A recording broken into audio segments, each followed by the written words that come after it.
Hello friends, my name is Hardik Raj and I am a first year MBBS student. So आज हम plant kingdom का revision करेंगे। So let's start. यहाँ पर basically पहले पैराग्राफ में रॉबर्ट विटेकर के 5 किंगडम क्लासिफिकेशन की बात करी गई है, जिसके बारे में हमने अपने बायोलॉजिकल क्लासिफिकेशन में डिस्कशन किया था। So the 5 kingdom system of classification proposed by Whittaker was consisting of Monera, Protista, Fungi, Animalia and Plantae। And हमने इसके बारे में अच्छे से पढ़ा था दैट इसका क्राइटेरिया ऑफ क्लासिफिकेशन क्या था। हमने उसकी टेबल भी देखी थी जो कि बायोलॉजिकल क्लासिफिकेशन वाले चैप्टर में थी। नाउ इस चैप्टर में हम बेसिकली प्लांट किंगडम के ऊपर फोकस करेंगे मेजरली, क्योंकि हमने 3 kingdom that is Monera, protista और फंजाई हमने पिछले चैप्टर में देख लिए थे। प्लांट किंगडम इस चैप्टर में देखेंगे एंड जो अगला चैप्टर होगा वो एनिमल किंगडम के ऊपर होगा। सो हम बेसिकली जानते हैं, हमने अपने 9th स्टैंडर्ड में भी पढ़ा है दैट हम लोग प्लांट्स को कौन सी क्लासेस में बांटते हैं। These are algae, bryophytes, pteridophytes, gymnosperms and angiosperms. So इस क्लासिफिकेशन के लिए जो बेसिस था, जो एंशिएंट टाइम्स में यूज हुआ था, वो था basically gross superficial morphological characters such as habit, habitat, colour, number and shape of leaves. मतलब आप देख सकते हैं सिर्फ ग्रॉस जो ऑब्जर्वेबल चीज़ें हैं उसके ऊपर ही क्लासिफिकेशन किया गया था। एंड इनमें से एक मेजर चीज़ थी that they were based mainly on the vegetative characters और on the androecium structure given by Linnaeus. ठीक है, ये सिस्टम लीनियस ने दिया था, लेकिन ये सिस्टम एक्चुअली बहुत फ्लॉप हो गया था बाद में जाकर। क्यों? क्योंकि इसमें बेसिकली पहला डीमेरिट तो ये था दैट इसने इक्वल वेटेज दे दी थी to vegetative and sexual characteristics. ठीक है, वेजिटेटिव और सेक्सुअल कैरेक्टरिस्टिक्स को इसमें इक्वल वेटेज दी गई थी। एंड सेकेंड इंपॉर्टेंट बात दैट हम सब जानते हैं दैट जो हमारे वेजिटेटिव कैरेक्टर्स होते हैं वो बेसिकली हमारे एनवायरनमेंट से इफेक्ट हो जाते हैं। फॉर एग्जाम्पल किसी भी तरह अडेप्टेशन के लिए, फॉर एग्जाम्पल हम जब आगे जाके जिम्नोस्पर्म्स के लिए पढ़ेंगे that gymnosperms are well adapted to low water condition. ठीक है, इसलिए उनके अंदर थिक क्यूटिकल होती है, संकन स्टोमेटा होते हैं, है ना।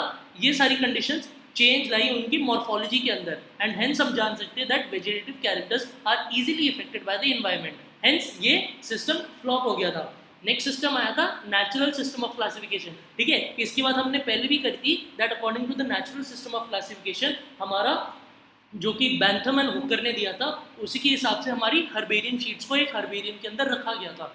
So this was based on the natural अफिनिटीज, this was based on the natural affinities among the organisms and considered not only external features। ठीक है, external features तो पहले वाले में भी कंसिडर किए गए थे, that was the morphology, लेकिन इसके अंदर internal features को भी इंक्लूड किया गया था such as ultrastructure of the cell, anatomy, embryology and phytochemistry. Ultrastructure basically जो आपका सेल का स्ट्रक्चर, आपने एकदम माइक्रोस्कोपिक लेवल पर जाकर सेल की स्टडी करी। एनाटमी मतलब बेसिक उसका अरेंजमेंट कैसा है वेरियस स्ट्रक्चर्स का प्लांट टिश्यू के अंदर। एम्ब्रियोलॉजी दैट इज डेवलपमेंट कैसे हुई प्लांट की, and phytochemistry basically study of all the chemicals found inside the plant. ठीक है, इन सारी चीज़ों को भी मद्देनजर रखते हुए नेचुरल सिस्टम ऑफ क्लासिफिकेशन दिया गया था।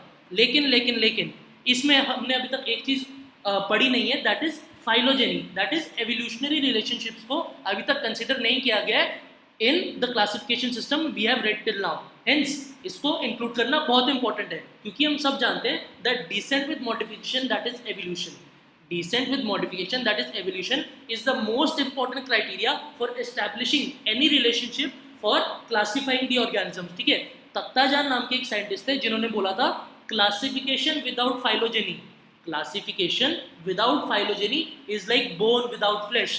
टू मतलब emphasize on the importance of phylogeny in classification systems.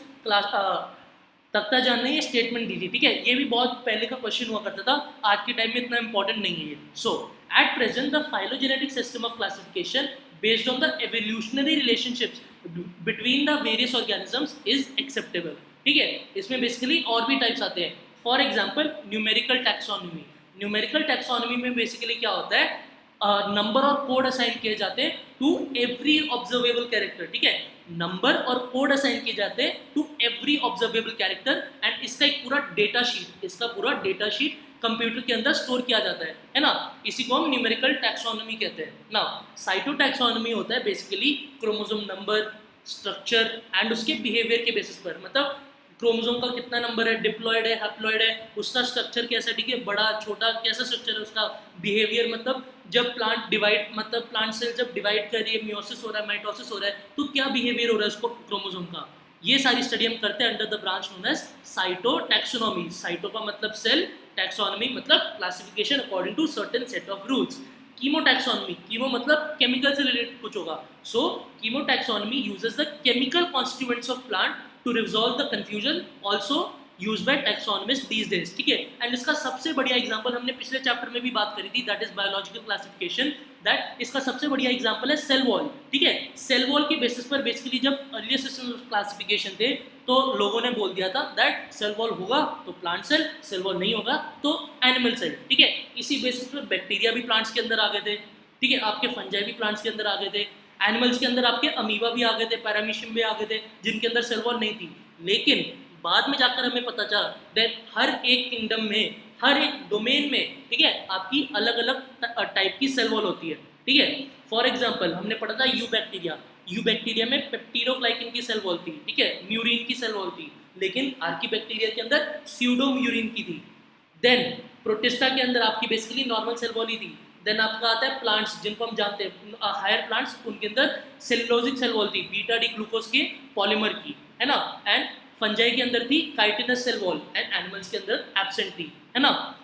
So basically आप देख सकते हैं केमिकल लेवल पर इन सारी चीज़ों में इतना ज़्यादा डिफरेंस था, लेकिन अर्लियर इनको एक ही ग्रुप के अंदर रखा गया था, विच वॉज रॉन्ग। सो अब हम फर्दर पहुंचते हैं एल्गी के ऊपर, ठीक है। हमारा सबसे पहला ग्रुप है दैट इज एल्गी। एल्गी के अंदर बेसिकली यहाँ पर आपको 3 क्लासेस पढ़नी होगी, Chlorophyceae, Phaeophyceae and Rhodophyceae. Chlorophyceae आपका ग्रीन एल्गी है, देन आपका Phaeophyceae is brown algae, and आपका रोडोफाइसी इज रेड एल्गी, ठीक है। इससे रिलेटेड जो टेबल दिया हुआ है पहले हम उसको पढ़ लेते हैं ना। आगे जाके आपका ये बहुत इंपॉर्टेंट टेबल है, ठीक है, आपको इससे ऑलमोस्ट सारी चीजें इन तीनों क्लासेस के बारे में आपको पता चल जाएगी, ठीक है। क्लोरोफाइसी मतलब green algae. Now green colour कौन इम्पार्ट कर रहा होगा, ये जो डिफरेंट कलर यहाँ पर आपको देखने को मिल रहे हैं, ग्रीन, ब्राउन, रेड, कोई ना कोई पिगमेंट इस कलर को इम्पार्ट कर रहा होगा उस ग्रुप मेंबर के अंदर, ठीक है। ग्रीन कलर किसकी वजह से होगा, क्लोरोफिल पिगमेंट की तरफ, ठीक है, क्लोरोफिल पिगमेंट की वजह से, है ना।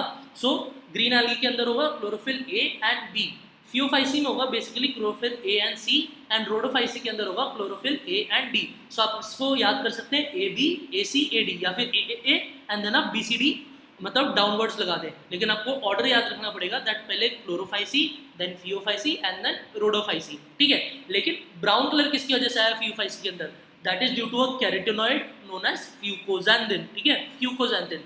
एंड रेड एल्गी में रेड कलर कैसे आया, आपका फाइकोएरिथ्रिन की वजह से, या फिर इसको हम कहते हैं आर फाइकोएरिथ्रिन।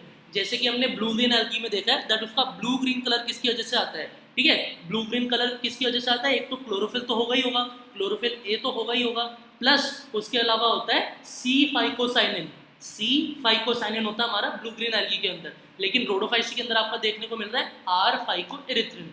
ना स्टोर्ड फूड बेसिकली इन क्लासेस में क्या होगा, क्लोरोफाइसी में होगा स्टार्च, फियोफाइसी में होगा मैनिटोल या फिर लैमिनारिन, एंड रोडोफाइसी के अंदर आपका होगा फ्लोरिडियन स्टार्च, ठीक है। आपको एग्जांपल्स याद होने चाहिए ना।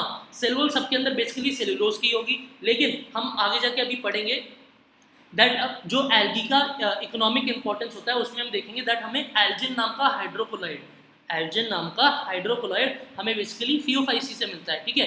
एंड रोडोफाइसी के अंदर आपको ये बात याद रखनी है दैट इसमें पेक्टिन तो होता ही होता है, plus polysulphate esters, very very important, polysulphate esters आपको सेल वॉल रोडोफाइसी में देखने को मिलता है आपको, ठीक है। Now flagellar number and position of insertions. Now Chlorophyceae के अंदर जो फ्लैजेला का नंबर एक सेल के ऊपर होता है दैट इज 2 to 8, ठीक है, 2 से 8 तक वेरी कर सकता है, बट जो भी फ्लैजेला होंगे वो सारे इक्वल इन लेंथ होंगे एंड सारे एपिकल होंगे, ठीक है, मतलब इक्वल इन लेंथ होंगे जितने भी हो 2 से लेके 8 तक, एंड सबकी पोजीशन कैसी होगी, एपेक्स की तरफ होगी, एपिकल होगी। नाउ फियोफाइसी में बेसिकली क्या होगा, 2 होंगे, अनइक्वल होंगे एंड लैटरल होंगे, मतलब 2 डिफरेंट एंड्स के ऊपर होंगे एंड लेकिन अनइक्वल भी होंगे साथ साथ। एंड वेरी वेरी इंपॉर्टेंट, ठीक है, रोडोफाइसी के अंदर तो एब्सेंट ही होंगे, रोडोफाइसी के अंदर आपको नॉन मोटाइल स्ट्रक्चर्स देखने को मिलेंगे, basically non motile structures, and very important habitat जो कि बहुत लोग मतलब इसको इग्नोर कर देते हैं। क्लोरोफाइसी के अंदर basically fresh water is the main thing, ठीक है, फ्रेश वाटर, ठीक है, एंड ब्रैकिश वाटर में भी देखा जाता है और सॉल्ट वाटर में भी देखा जाता है, लेकिन आपका फियोफाइसी और रोडोफाइसी बेसिकली मरीन की तरफ शिफ्ट हो जाता है। Chlorophyceae is more toward the fresh water, लेकिन फियोफाइसी एंड रोडोफाइसी आपका थोड़ा मरीन की तरफ शिफ्ट करता है। सो फियोफाइसी आपका फ्रेश वाटर रेयर, ठीक है, इसलिए लिखा हुआ है रेयर, एंड मोस्टली आपका देखा जाता है ब्रैकिश वाटर और सॉल्ट वाटर के अंदर। सिमिलरली रोडोफाइसी में आप देख सकते हैं फ्रेश वाटर सम, लेकिन ब्रैकिश वाटर और सॉल्ट वाटर कितना है, मोस्ट है। ठीक है, ये आपको यहाँ से समझ आ गया। टेबल 3.1 जिसमें आपको डिवीजन बताया गया है इज वेरी वेरी इंपॉर्टेंट, क्योंकि आपकी सारी चीजें ऑलमोस्ट यहाँ से क्लियर हो सकती हैं। ठीक है, नाउ एल्गी के ऊपर आते हैं वापस। Now algae are chlorophyll bearing, obviously बात है प्लांट है तो क्लोरोफिल होगा। Simple, thalloid, autotrophic and largely aquatic. ठीक है, सिंपल स्ट्रक्चर है इसका, थैलॉइड है, मतलब हम इसकी प्लांट बॉडी को रूट, स्टेम और लीफ में डिफरेंशिएट नहीं कर सकते हैं। ऑटोट्रॉफिक है क्योंकि क्लोरोफिल है। ठीक है, अपना खाना खुद बनाता है। और कैसा ऑटोट्रॉफिक है, फोटोसिंथेटिक ऑटोट्रॉफ से, ऑब्वियसली बात है। एंड लार्जली एक्वेटिक है। ठीक है, फ्रेश वाटर आपने किस में देखा था, मेजरली क्लोरोफाइसी के अंदर, एंड रोडो और फियोफाइसी के अंदर बेसिकली मरीन ऑर्गेनिजम्स देखने को मिलेंगे। Now they occur in a variety of other habitats as well, such as moist stones, soil and wood. ठीक है, जहाँ पे भी थोड़ी डैम्प कंडीशन होगी, ठीक है, जहाँ पे भी थोड़ा डैम्प कंडीशन होगा वहाँ पर आपको बेसिकली एल्गी देखने को मिलेगी, moist stone, soils and wood. Some of them also occur in association with fungi, that is lichen. हमने लाइकेन की बात पिछले चैप्टर में करी थी। And animals such as sloth bear. ठीक है, आपको ये एग्जांपल याद रखना है। ठीक है, एंड अगर आप थोड़ा ज़्यादा इंटरेस्टेड है तो आप अपना नेट पे जाके सर्च करिए कि एग्जैक्टली कौन सा एल्गी होता है जो कि स्लॉथ बेयर के साथ एसोसिएशन में होता है। ठीक है, that would be a good quiz for you. Now the form and size of algae is highly variable, ठीक है, ranging from colonial forms like volvox and the filamentous forms like Eulothrix and Spirogyra। ठीक है, आपको basically बताया गया that form and size of algae is highly variable। ठीक है, हमने पिछले चैप्टर बायोलॉजिकल क्लासिफिकेशन में पढ़ा था that most of the plants are multicellular, लेकिन हम जानते हैं कुछ यूनिसेलुलर भी होते हैं। फॉर एग्जाम्पल क्लोरेला जो कि एल्गी का मेंबर है, chlorella is a unicellular algae. ठीक है, ये तो यूनिसेलुलर हो गया, लेकिन आपकी बाकी सारे मोस्ट ऑफ द एल्गी कैसे हैं, आपके मल्टी सेलुलर है। कुछ जो यूनिसेलुलर होंगे वो एकदम माइक्रोस्कोपिक होंगे, लेकिन आप जानते हैं हम आगे पढ़ेंगे दैट केल्प्स नाम के जो ब्राउन एल्गी होते हैं वो बहुत टॉल होते हैं, मतलब 100 मीटर्स तक टॉल हो सकते हैं आपके, है ना। सो ये आपका फॉर्म और साइज में इतना वेरिएशन आपको देखने को मिल रहा है, दैट इज हाईली वेरिएबल। कुछ स्पीशीज आपकी कॉलोनीज बना सकती है। फॉर एग्जाम्पल वॉलवॉक्स, वॉलवॉक्स आपका सिनोबियम नाम की कॉलोनी बनाता है, वेरी इंपॉर्टेंट। वॉलवॉक्स आपका एक ऐसा ग्रीन एल्गी है जो कि आपका सिनोबियम नाम की कॉलोनी बनाता है। And certain forms are filamentous such as Spirogyra and Ulothrix. Spirogyra का स्ट्रक्चर हम लोग बचपन से पढ़ते आ रहे हैं, दैट हम लोग यहाँ पर फिलामेंट्स बनाते थे एंड थ्रू फ्रेगमेंटेशन उसका रिप्रोडक्शन हो सकता था ना। Algae reproduce via vegetative, asexual and sexual method, very important. आपको हर एक एल्गी के अंदर ये बात देखने को मिलेगी that vegetative reproduction, sexual reproduction and asexual reproduction. And आपको सब में बेसिकली मेथड याद करना पड़ेगा, या फिर अगर कोई स्पोर इन्वॉल्व है तो आपको उसको ध्यान में रखना पड़ेगा। Now vegetative reproduction is by fragmentation, quite obvious. Each fragment develops into a new thallus, thallus मतलब जो कि बॉडी बना रही होगी एल्गी की।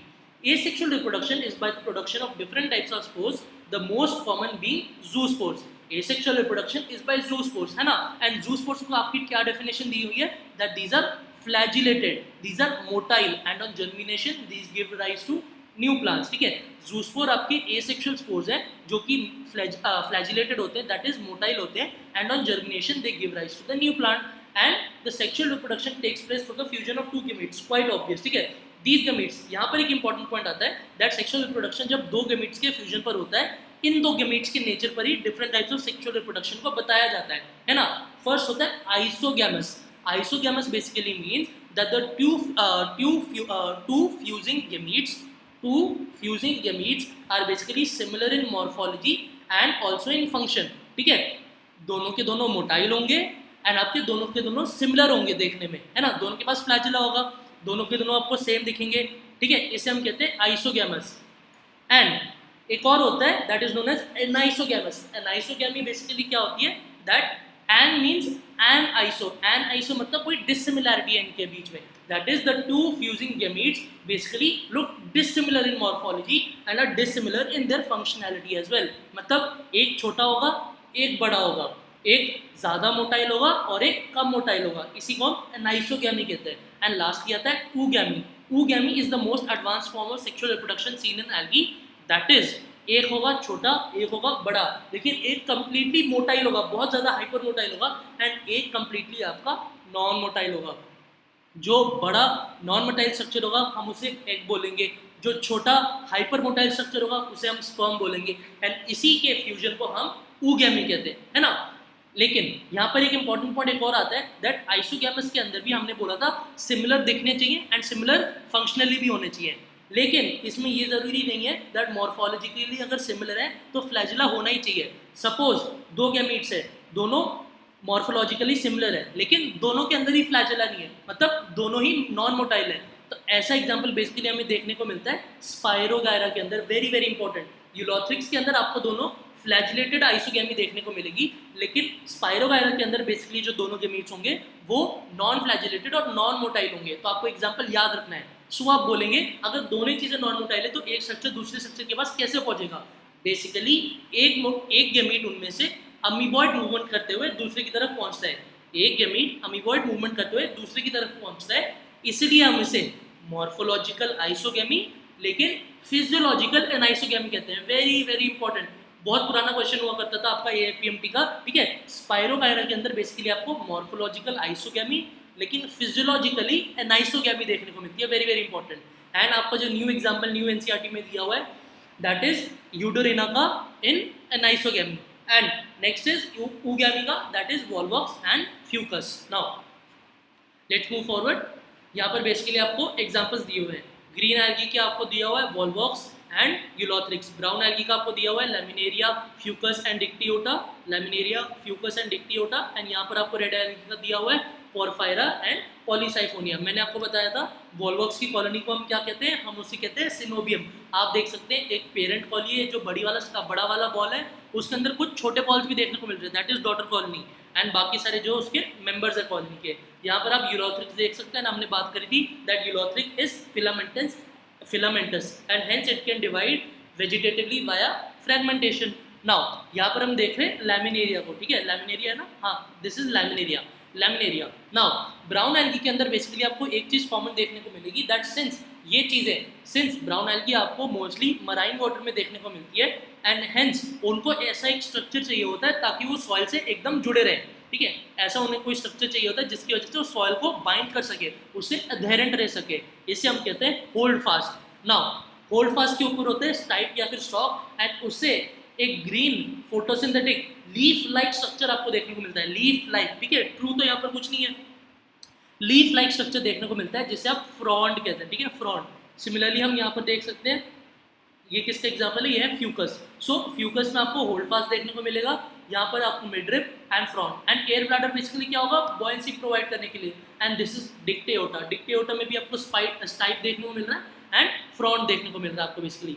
यहाँ पर बेसिकली ये पोरफायरा है, पोरफायरा के अंदर भी आपको फ्रॉन्ड देखने को मिल रहा है, लेकिन यहाँ पर आप देख सकते हैं दैट कोई स्टाइप या फिर स्टॉक नाम का स्ट्रक्चर नहीं है, and this is your Polysiphonia, and Polysiphonia के अंदर भी आपको ऐसे ब्रांचिंग दिखाई दे रही है and this is the main axis, ठीक है। एंड आपको इनमें से हर एक डायग्राम कौन सी चीज है एंड क्या है, ठीक है, इसकी लेबलिंग क्या है आपको एग्जैक्टली पता होना चाहिए, कौन सी क्लास का मेंबर है, आपको सारी चीजें इसमें से पता होनी चाहिए। Now next paragraph is about the ecological and economic importance of algae. सबसे पहले आपको इकोलॉजिकल इंपॉर्टेंस बताई हुई है that at least half of the total carbon dioxide fixation on the earth is carried out by algae, very very important, ठीक है, ये point आपको एज इट इज याद होनी चाहिए। Now, they being photosynthetic, they also increase the level of dissolved oxygen in the immediate environment.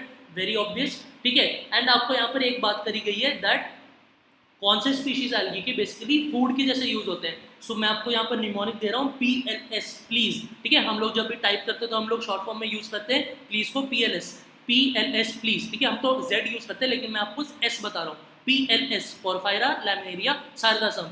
Porphyra आपका basically किसका example है, रेड एल्गी। लैमिनेरिया और सार्गासम आपकी किसके बेसिकली एग्जांपल है, आपके हैं ब्राउन एल्गी, ठीक है। आपको ये बात याद होनी चाहिए। नाउ सार्गासम बेसिकली नाम किससे पड़ा है, सार्गासम बेसिकली नाम पड़ा है क्योंकि ये आपका एल्गी बेसिकली आपको सार्गासो सी में देखने को मिलता है, सार्गासो सी, ठीक है, इसलिए इसका नाम सार्गासम पड़ा है। नाउ हमने पहले भी टेबल में बात करी थी दैट ब्राउन एल्गी से हमें हाइड्रोक्लोराइड मिलेगा जिसे हम एल्जिन कहेंगे। So certain marine brown and red algae produce large amount of hydrochlorides. Hydrochlorides आपके बेसिकली क्या होते हैं, वाटर होल्डिंग सब्सटेंसेस होते हैं, ठीक है, वाटर होल्ड करने की इनकी अच्छी खासी कैपेसिटी होती है, इसे हम कहते हैं हाइड्रोक्लोराइड, ठीक है। हमें जो ब्राउन एल्गी से हाइड्रोक्लोराइड मिलता है उसे हम एल्जिन कहते हैं, एंड जो रेड से मिलता है हम उसे कैराजीन कहते हैं, ठीक है, एल्जिन एंड कैराजीन। नाउ एंड इसका कमर्शियल यूज है। नाउ एगार, वेरी वेरी इंपॉर्टेंट, एगार को हम माइक्रोबियल कल्चर में यूज करते हैं। जब भी हमें किसी भी माइक्रोब को पेट्री डिश के ऊपर उगाना होता है तो हम बेसिकली उसमें अगार का मीडियम लगाते हैं, ठीक है। अगार का मीडियम बेसिकली बैक्टीरिया डिकम्पोज नहीं कर सकता है एंड साथ ही साथ उसको न्यूट्रिएंट के फॉर्म में लेकर उसमें ग्रो कर सकता है, ठीक है, एंड उसका नंबर मिलियंस तक लेके जा सकता है। Now agar, one of the commercial products obtained from Gelidium and Gracilaria. Gelidium and Gracilaria are basically examples of your red algae. इनसे हमें मिलता है agar. Are used to grow microbes in preparation of ice creams and in jellies. ठीक है, microbes को grow करने भी काम आता है एंड साथ ही साथ आइसक्रीम को प्रिपेयर करने के भी आपके काम आता है। Now Chlorella is a unicellular green alga. Chlorella is a unicellular green alga rich in protein, ठीक है। अगर आपने माइक्रोब एंड ह्यूमन वेलफेयर वाला चैप्टर पढ़ा है तो आपको पता होगा दैट क्लोरेला एंड आपका Spirulina, Chlorella and Spirulina basically is used as single cell protein, single cell protein, क्योंकि ये दोनों चीजें प्रोटीन में बहुत ज्यादा रिच होती है। स्पाइरुलिना बेसिकली आपका ब्लू ग्रीन एल्गे है, लेकिन आपका chlorella is a unicellular green alga. These are rich in proteins and these are used as a food supplement even by space travelers. Hence, chlorella is also known as space alga. Now, हम जानते हैं तीन classes है, Chlorophyceae, Rhodophyceae and Theophyceae. Now, let's move forward to Chlorophyceae. The members of Chlorophyceae are commonly called green algae. The plant body may be unicellular, colonial और filamentous. हमने अभी बात करी that chlorella क्या है, unicellular. Volvox की हमने बात करी थी, that is colonial. And उसकी कॉलोनी का नाम क्या है, प्लीज रिपीट करिए, कॉलोनी का नाम क्या है? Yes, very right. It is synovium and filamentous such as Eulothrix and Spirogyra. Very important. Now, they are usually grass green. ठीक है, grass green appearance है इसलिए उनका नाम Chlorophyceae पड़ा है and obviously बात है पिगमेंट की वजह से होगा, that is chlorophyll A and B. The pigments are localized in definite chloroplast and the chloroplast may be of various shapes such as discoid, plate-like, reticulate, cup-shaped, spiral और ribbon shaped. And ये बात हमने करी थी अपने cell वाले chapter में, फिर से यहाँ पर सेल का यहाँ पर जिक्र आता हुआ, ठीक है। हमने अपने इतने सारे जो रिवीजन लेक्चर्स देखे इसलिए मैंने अपने रिवीजन लेक्चर्स की स्टार्टिंग पॉइंट बेसिकली सेल से रखी थी, क्योंकि उसके अंदर बहुत सारे चैप्टर्स की लिंकिंग हो सकती है ना। सो हमने वहाँ पर बेसिकली जहाँ पर हमने प्लास्टिड को डिस्कस किया था वहाँ पर हमने डिफरेंट शेप्स ऑफ क्लोरोप्लास्ट को भी डिस्कस किया था। सो अगर आपको इनके एग्जाम्पल्स नहीं पता है, बेसिकली डिस्कॉइड किसके अंदर होता है, रेटिकुलेट किसके अंदर होता है, ठीक है, अगर आपको इसके एग्जाम्पल्स नहीं होते हैं सो प्लीज जाके आप उस वीडियो को पक्का देखें, ठीक है। रेटिकुलेट बेसिकली मैं आपको एक बता देता हूँ, reticulate is seen in Oedogonium. Now and spiral ribbon shape तो आप सब जानते हैं, बचपन से पढ़ते आ रहे हैं, it is basically Spirogyra. So most of the members have one और more storage body known as pyrenoids. Very very important, Chlorophyceae के अंदर बेसिकली आपको पायरिनोइड्स नाम का स्ट्रक्चर देखने को मिलेगा। Now pyrenoids contain protein beside starch, ठीक है, प्रोटीन का सेंटर एंड उसके अराउंड स्टार्च स्टोर होता है। So, some algae may store food in the form of oil droplets. इसकी भी बात हमने अपने सेल वाले रिवीजन चैप्टर में करी थी, that basically जो क्रोमोप्लास्ट होता है उसका क्रोमोप्लास्ट होता है बेसिकली उसके तीन टाइप्स होते हैं, ल्यूको, एलायो एंड प्रोटीनोप्लास्ट, ठीक है, ये हमने सारे डिस्कस किए थे। सो अगर आपको नहीं पता इसका आइडिया प्लीज जाके वो लेक्चर देख लें। Now green alga usually have a rigid cell wall. Green alga usually have a rigid cell wall made of an inner layer of cellulose and an outer layer of pectose, ठीक है, inner cellulose की layer and outer pectose की layer. And जब pectose की layer आपकी water के अंदर dissolve हो जाती है सो इसकी वजह से क्लोरोफाइसी के मेंबर्स को बेसिकली एक स्लाइमी अपीयरेंस मिलती है, ठीक है, एक स्लाइमी अपीयरेंस मिलती है। नाउ हमने अपने इंट्रोडक्शन में भी बात करी थी दैट वेजिटेटिव रिप्रोडक्शन होगा, एसेक्सुअल रिप्रोडक्शन होगा और सेक्सुअल रिप्रोडक्शन होगा। Vegetative reproduction takes place by fragmentation or the formation of different types of spores. Asexual reproduction is by flagellated zoospores produced in zoosporangia, ठीक है। स्पोरेंजिया बेसिकली हमने क्या बात करी थी बायोलॉजिकल क्लासिफिकेशन में, that sporangia is a sac like structure जिसके अंदर स्पोर बनते हो, ठीक है। एंड इसके अंदर हम बेसिकली किसकी बात कर रहे हैं, जूस्पोरेंजिया। जूस्पोरेंजिया मतलब जूस्पोर होंगे एंड हमने पहली बात कर ली थी that zoospores are basically flagellated. Now sexual reproduction shows considerable variation in the type and formation of sex cells and it may be isogamous, anisogamous, oogamous. इसके सबके एग्जांपल्स हमने पहले देख लिए थे। आइसोगैमस में बेसिकली मोटाइल वाला कौन सा था आपका था यूलोथ्रिक्स, नॉन मोटाइल कौन सा था स्पाइरोगैरा, एंड आइसोगैमस में हमने एग्जांपल देखा था यूडोरिना और oogamous में बेसिकली हमने देखा था वॉल्वॉक्स एंड एक हमने देखा था फ्यूकस। फ्यूकस बेसिकली आपका ब्राउन एल्गी है लेकिन वॉल्वॉक्स आपका ग्रीन एल्गी है एंड हम यहाँ पर ग्रीन एल्गी की बात कर रहे हैं। And some commonly found green alga are Chlamydomonas, Volvox, Ulothrix, Spirogyra and Chara, ठीक है, कारा या चारा जो भी आप कहते हो इट्स फाइन। कारा algae basically is the most advanced member of Chlorophyceae.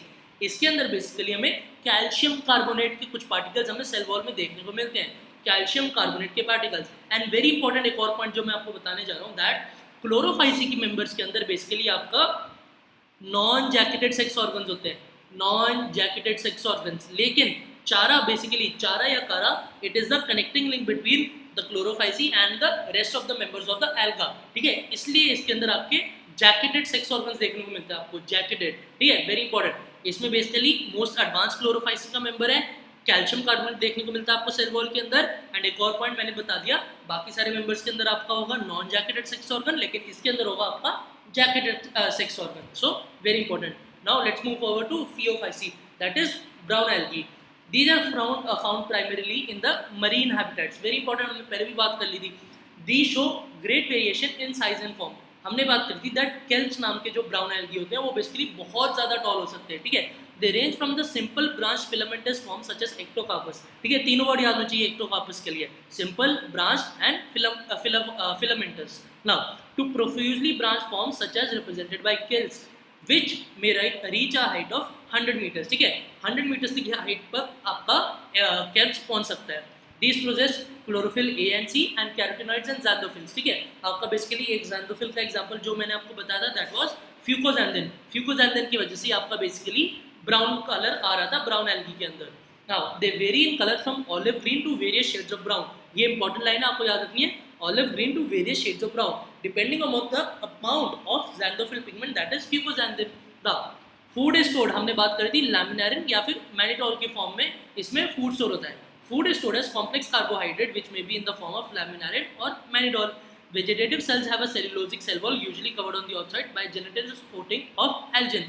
And इसलिए हमने देखा था that brown algae से हमें basically hydrocolloid algin मिलता है. Now the protoplast contains in addition to plastid a centrally located vacuolar nucleus. Obviously plant cell की बात है. The plant body is usually attached to the substratum by holdfast and as a stalk known as a stipe and a leaf-like photosynthetic organ known as the frond. हमने उन diagrams में ही बात करी थी that basically the plant body is attached to the substratum by holdfast, ठीक है, hold करने के लिए, adherent रहने के लिए उसे कोई स्ट्रक्चर चाहिए जैसे हम होल्डफास्ट कहते हैं, एक स्टॉक होता है जैसे हम स्टाइप कहते हैं, एंड एक लीफ-लाइक, ठीक है, लीफ-लाइक फोटोसिंथेटिक ऑर्गन होता है जिसे हम फ्रॉन्ड कहते हैं। Now vegetative reproduction takes place by fragmentation. Asexual reproduction is by biflagellate zoospores that are pear-shaped and two unequal laterally attached flagella. उसमें बेसिकली zoospores कैसे थे, उसमें बेसिकली 2 से लेकर 8 flagella थे एंड एपिकल थे एंड इक्वल थे, लेकिन इसके अंदर बेसिकली सिर्फ आपको 2 देखने को मिलेंगे, इसलिए हम बोल रहे हैं बाइफ्लैजेलेट, ठीक है, पक्की बात है, बाइफ्लैजेलेट zoospores जो कि लैटरली है एंड अनइक्वल है। Now sexual reproduction may be isogamous and isogamous oogamous, obviously बात है, union of gametes may take place in the water or within the oogonium, oogamous species. Now basically मैं आपको यहाँ पर एक important point बताता हूँ that algae, bryophyta and pteridophyta, ये तीनों आपकी जो plant species है basically वाटर के ऊपर डिपेंडेंट है for their sexual mode of reproduction. And जब भी जो आपका मेल गैमीट होता है फीमेल गैमीट की तरफ तैर के पहुंचता है वाया वाटर, इसे हम कहते हैं जूआइडोगैमी। जूआइडोगैमी मींस दैट आपका मेल गैमीट फीमेल गैमीट तक तैर के पहुंच रहा है वाया वाटर। हेंस इनका जो लोकेशन होता है एल्गी, ब्रायोफाइटा एंड टेरिडोफाइटा का, इनका जो लोकेशन होता है वो बेसिकली रिस्ट्रिक्टेड होता है, लिमिटेड होता है, ठीक है। The common examples are Ectocarpus, Dictyota, Laminaria, Sargassum and Fucus. Very very important, simple सी चीज़ है, ठीक है। एंड गेमीट्स यहाँ पर पायरीफॉर्म है, पहली बात हो चुकी थी, पायरीफॉर्म बेसिकली पेयर शेप्ड होता है and bear two laterally attached unequal flagella, same चीज़ लिखी हुई है। Now Rhodophyceae, Rhodophyceae is your red algae. Members of the rhodophyceae are commonly called red algae because of the predominance of the red pigment known as R-phycoerythrin. Simple सी बात है। These are found in the greater concentrations in the warmer areas. Very important, warmer areas. साथ ही साथ ये आपको water की surface पे भी देखने को मिलेंगे and as well as great depths पे भी देखने को मिलेंगे। क्यों देखने को मिलेंगे?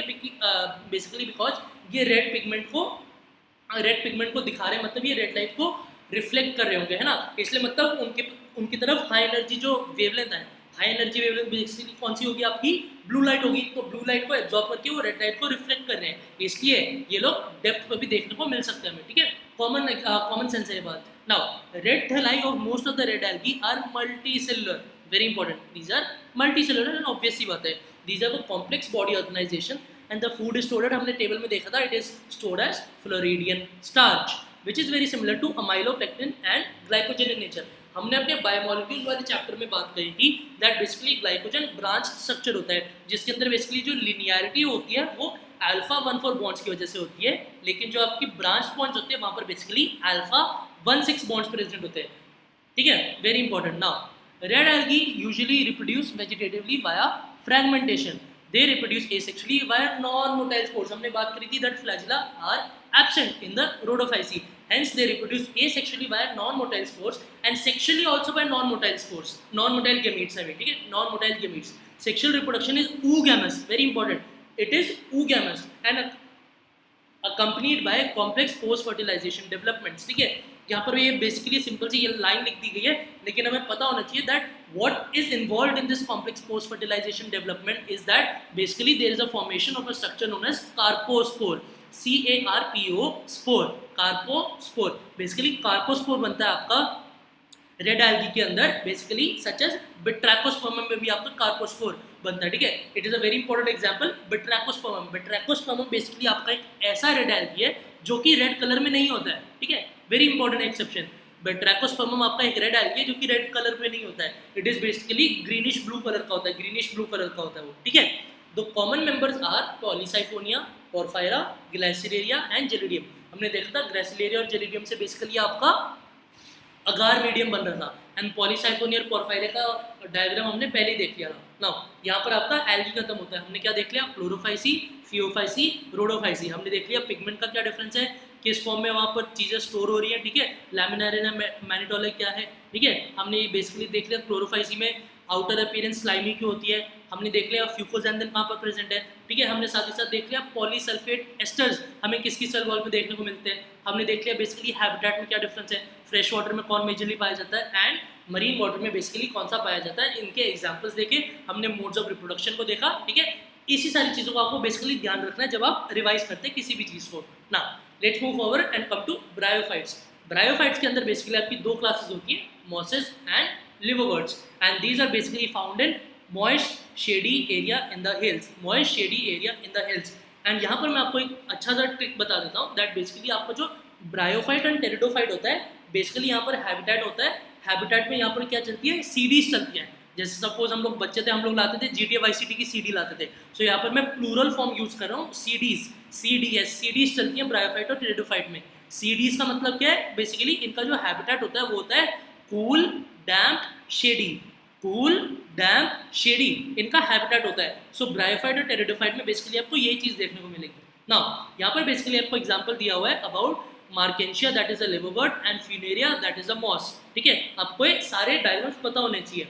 नाउ हम लोग आगे जाके देखेंगे दैट बेसिकली क्या स्ट्रक्चर है इनका, हम लोग इनके थैलस की भी बात करेंगे, हम लोग बेसिकली देखेंगे दैट फ्यूनेरिया के अंदर आपका गेमेटोफाइट क्या होता है, स्पोरोफाइट क्या होता है, ठीक है, हम ये सारी चीजें पढ़ेंगे। नाउ गेमेटोफाइट एंड स्पोरोफाइट से एक इंपॉर्टेंट कॉन्सेप्ट याद आया दैट बेसिकली आपके जो सारे एल्गी होते हैं mostly these are haploid in nature, ठीक है, इनमें बस एक सेट ऑफ क्रोमोसोम होता है मोस्ट ऑफ द एल्गीज के अंदर। इसका एक इंपॉर्टेंट एक्सेप्शन क्या है, Fucus, Fucus is an important exception, इसलिए फ्यूकस के अंदर बेसिकली आपकी oogamous type of sexual reproduction देखने को मिलती है। So most of the algae are haploid and उनके अंदर जो गेमेटोफाइटिक स्टेज है that is dominant and that is represented by the haploid nature, ठीक है। Gametophyte is any plant form, gametophyte is any plant form that bears the gametes and sporophyte is any plant form that bears the spore.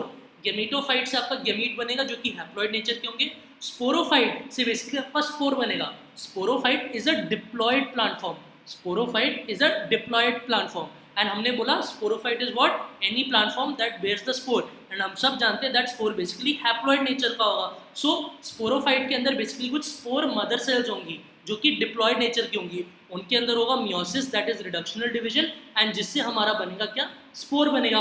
Spore basically आपका germinate करके आपकी gametophyte का बनाएगा, फिर वापस क्या होगा, गेमेटोफाइट आपकी हैप्लॉइड प्लांट बॉडी है एंड हैप्लॉइड प्लांट बॉडी के ऊपर आपके हैप्लॉइड गेमीट्स बनेंगे, गेमीट्स फ्यूज करके आपका जाइगोट बनाएंगे, zygote will give rise to the sporophyte and वापस ये साइकिल रिपीट होगी। लेकिन एल्गी के अंदर बेसिकली आपका क्या होता है that the sporophytic stage is only represented by the zygote, ठीक है, sporophytic stage is only represented by the zygote. आपका एम्ब्रियो नाम का कुछ भी चीज एल्गी के अंदर नहीं बनता है, वेरी वेरी इंपॉर्टेंट। अगर आपसे पूछा जाए which class is known as a Embryophyta, which class is known as a Embryophyta, तो आप आंसर लगाएंगे क्या, एल्गी। एल्गी के अलावा बाकी सारे स्ट्रक्चर्स में आपको sporophyte gametophyte that is embryo का फॉर्मेशन पक्का पक्का होगा वहां पर, ठीक है। सो हमने क्या बात करी दैट एल्गी के अंदर बेसिकली सारे फॉर्म्स बेसिकली क्या होते हैं, आपके हैप्लॉइड होते हैं, लेकिन एक इंपॉर्टेंट एक्सेप्शन है इसका, फ्यूकस। नाउ ब्रायोफाइट के अंदर क्या होता है, ब्रायोफाइट के अंदर भी आपका gametophytic stage is dominant and जो स्पोरोफाइट होता है आपका वो डिपेंडेंट होता है अपॉन गेमेटोफाइट। स्पोरोफाइट जो आपका डिप्लॉयड स्ट्रक्चर होता है वो आपका डिपेंडेंट होता है गेमेटोफाइट के अंदर। देन हम आते हैं आपका टेरिडोफाइट के ऊपर। टेरिडोफाइट के अंदर बेसिकली क्या होता है, आपका स्पोरोफाइट डोमिनेंट होता है एंड गेमेटोफाइट नॉन डोमिनेंट होता है, लेकिन जो गेमेटोफाइट होगा वो स्पोरोफाइट के ऊपर डिपेंडेंट नहीं होगा, वेरी इंपॉर्टेंट, डिपेंडेंट नहीं होगा, वो फ्री लिविंग होगा, ठीक है। सो देन हम आते हैं जिम्नोस्पर्म के ऊपर। जिम्नोस्पर्म के अंदर भी आपका क्या कहते हैं, स्पोरोफाइट डोमिनेंट होगा, लेकिन गेमेटोफाइट तब स्पोरोफाइट के ऊपर डिपेंडेंट होगा। एंड सिमिलरली एंजियोस्पर्म में स्पोरोफाइट नॉन डोमिनेंट फेज होगी एंड गेमेटोफाइट के ऊपर डिपेंडेंट रहेगी। This is the basic concept जो कि एवोल्यूशनरी में चलता आ रहा है, ठीक है, एवोल्यूशन में चलता आ रहा है। सो आपको ये बात याद रखनी है, स्पोरोफाइट गेमेटोफाइट बेसिकली क्या होता है, आपको इनमें कंफ्यूज नहीं हो रहा है। Gametophyte is haploid, sporophyte is diploid. Now bryophytes हम बचपन से पढ़ते आ रहे हैं, these are also known as the amphibians of the plant kingdom. These plants can live in the soil but are dependent on water for sexual reproduction। इसलिए हमने बोला था that algae, bryophyte और pteridophyte के अंदर बेसिकली क्या होता है, आपका zooidogamy होता है। They play an important role in plant succession on bare rocks or soil, ठीक है, very very important। हमने पहले बात करी थी that lichens are basically the pioneer organisms in succession, ठीक है। जब भी कोई बंजर जमीन होती है उसके ऊपर लाइफ को क्रिएट करना होता है, सो बेसिकली जो पायनियर या फिर पायनियर ऑर्गेनिजम्स होते हैं जो कि सक्सेशन में सबसे क्रूशियल रोल प्ले करते हैं, उन्हें हम कहते हैं बेसिकली लाइकेंस। एंड लाइकेंस के बाद जिसकी सबसे दूसरी इंपॉर्टेंस होती है वो होती है bryophytes. Bryophytes are a very important in plant succession. क्यों बोला, क्योंकि बेसिकली जो आपके मॉसेस होते हैं वो आपके सॉइल के ऊपर डेंस मैट की तरफ फैल जाते हैं, ठीक है, आपके बेसिकली ऊपर ऐसे फैल जाते हैं कि एकदम डेंस मैट बन जाए आपके ग्राउंड के ऊपर, जिसकी वजह से अगर सॉइल एरोजन की प्रॉब्लम हो तो वो ना हो सके। बेसिकली क्या होता है, जब भी हेवी रेनफॉल होता है या फिर जब बहुत ज़्यादा वाटर एक्सेसिव ऑफ इरिगेशन हो जाता है, ठीक है, किसी भी लैंडफिल के अंदर, उससे सॉइल एरोजन हो सकता है। सॉइल एरोजन मतलब जो टॉप मोस्ट लेयर होती है सॉइल की वो इरोड हो जाती है, वो चली जाती है, जिसमें इंपॉर्टेंट न्यूट्रिएंट्स का स्टोरेज होता है, ठीक है। तो ये अगर लेयर चली गई तो बहुत मतलब हमारे लिए अच्छी चीज़ नहीं होगी वो। तो इसको कौन प्रिवेंट करता है, बेसिकली आपका ब्रायोफाइट डिफेंड करता है इसको, ठीक है। इसलिए it is very important in plant succession. Now, the plant body of bryophyte is more differentiated than that of algae, लेकिन it has still no structure such as a stem, leaf or a root, ठीक है। ये ज़्यादा differentiated body रखता है as that of an algae, लेकिन still इसके अंदर true leaf, true stem और true root देखने को नहीं मिलता है। इसलिए हमें इसमें क्या कहते हैं, हम कहते हैं इसमें stem like, root like, leaf like structures देखने को मिलेंगे। stem like को हम बोलेंगे colloid, CAULOID, colloid। Root like को हम बोलेंगे राइजोइड और लीफ लाइक को हम बोलेंगे phylloid. Root like cauloid, stem like root like rhizoid, stem like cauloid and leaf like phylloid structure हमें इसमें देखने को मिलेंगे। So its thallus is prostrate और इरेक्ट, ठीक है। प्रोस्ट्रेट हो सकती है मतलब जमीन के ऊपर लगी हुई हो सकती है, या फिर इरेक्ट हो सकती है, दैट इज एकदम सीधा सीधा खड़ा हो सकता है। And attach to the substratum by unicellular और मल्टीसेलुलर राइजोइड्स। बेसिकली आपका राइजोइड्स जो यूनिसेलुलर होते हैं वो आपको लिवर्वर्ट्स में देखने को मिलते हैं, एंड मल्टीसेलुलर जो होते हैं वो आपको मॉसेस के अंदर देखने को मिलते हैं। They lack true root, stem और लीव्स, हमने अभी बात कर ली थी। They possess root like, leaf like और स्टेम लाइक स्ट्रक्चर, हमने इसको बायोलॉजिकल नाम भी दिया। So let me have a cup of water.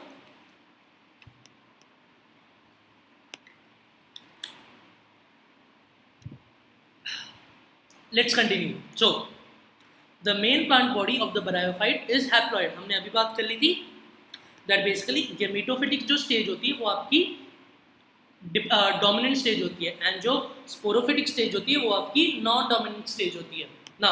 And जो स्पोरोफाइट होता है वो आपका डिपेंडेंट होता है गेमेटोफाइट के ऊपर। It produces gametes, hence it is called a gametophyte. The sex organs in bryophyte are multicellular. The male sex organ is antheridium and the female sex organ is archegonium, ठीक है। आपको ये चीज़ याद रखनी है दैट मेल सेक्स ऑर्गन एंथ्रेडियम कहलाता है and female sex organ आपका आर्किगोनियम कहलाता है। Archegonium basically flask shape female sex organ होता है जिसके अंदर आपका गैमीट एग प्रोड्यूस होता है, ठीक है। आपको आर्किगोनिया बेसिकली 3 ही क्लासेस के अंदर देखने को मिलेगा, आपका ब्रायोफाइट, टेरिडोफाइट एंड जिम्नोस्पर्म, ठीक है। ब्रायोफाइट, टेरिडोफाइट और जिम्नोस्पर्म। आपका आर्किगोनियम आपको एल्गी और एंजियोस्पर्म में एब्सेंट मिलेगा। आपका आर्किगोनियम आपको एल्गी और एंजियोस्पर्म में एब्सेंट मिलेगा, लेकिन सिर्फ ब्रायोफाइट, टेरिडोफाइट एंड जिम्नोस्पर्म में आपको आर्किगोनियम नाम का फीमेल सेक्स ऑर्गन देखने को मिलेगा। And very important, it shows retrogressive development, that is bryophyte के अंदर जो आर्किगोनियम होगा वो सबसे ज़्यादा डेवलप होगा, टेरिडोफाइट के अंदर कम डेवलप्ड होगा एंड जिम्नोस्पर्म के अंदर सबसे कम डेवलप्ड आर्किगोनियम आपको देखने को मिलेगा। So the sex organs in bryophytes are multicellular, male sex organ is antheridium, they produce biflagellate antherozoids, ठीक है, एंथ्रोजॉइड्स बेसिकली आपका स्पर्म सेल्स को यहाँ पर कह रहे हैं, and the female sex organ is called archegonium, flower shaped and produces a single egg. The antherozoids are released into water where they come in contact with the archegonium. इसे हम क्या कहेंगे, इसे हम जूआइडोगैमी कहेंगे। वाटर के द्वारा तैरते हुए एंथ्रोजॉइड्स आपके एग की तरफ पहुंचे हैं। An anthrozoid fuses with the egg to produces the zygote, and the zygote do not undergo reduction division immediately. हमने एल्गी में क्या बात करी थी, दैट zygote में बेसिकली रिडक्शनल डिवीजन होकर बेसिकली आपका सीधा स्पोर को जर्मिनेट कर देता है, लेकिन आपका ब्रायोफाइट के अंदर आपका बेसिकली एम्ब्रियो नाम का स्ट्रक्चर बनेगा एंड इमीडिएटली आपका जाइगोटिक मियोसिस नहीं होगी। They produce a multicellular body called as a sporophyte. The sporophyte is not free living but attached to the photosynthetic gametophyte. The sporophyte is not free living but attached to the photosynthetic gametophyte and derives nutrition from it. It derives nourishment from it. हमने पहली बात करी थी that sporophyte dependent होगा, free living नहीं हो सकता। Some cells of the sporophyte undergo reductional division, that is spore mother cells, to produce haploid spores by reductional division. These spores germinate to produce the new gametophyte which is also haploid in nature. Very important and very simple. Bryophytes in general R of little economic importance, मतलब ऐसे economic importance कुछ नहीं है, लेकिन ecological importance की हमने पहले ही बात करी थी that it is important in plant succession. And एक और इंपॉर्टेंट पॉइंट दिया हुआ है यहाँ पर that mosses provide food for herbaceous mammals, birds and other animals. ठीक है, हम लोग बेसिकली बात करेंगे ब्रायोफाइट्स को दो क्लासेस में हम बांटते हैं, liverworts and mosses. And mosses provide food. Species of sphagnum is also moss, जिससे हमें पीट मिलता है। ठीक है, now it is a capacity to hold water, इसलिए वो ट्रांसशिपमेंट मटेरियल की तरह यूज होता है। ट्रांसशिपमेंट मटेरियल मतलब किसी भी अगर लिविंग और नॉन लिविंग टिश्यू को हमें एक जगह से दूसरी जगह ट्रांसपोर्ट करना हो तो स्पैग्नम उसके लिए काम आता है, क्योंकि इसके पास वाटर होल्डिंग कैपेसिटी बहुत हाई होती है।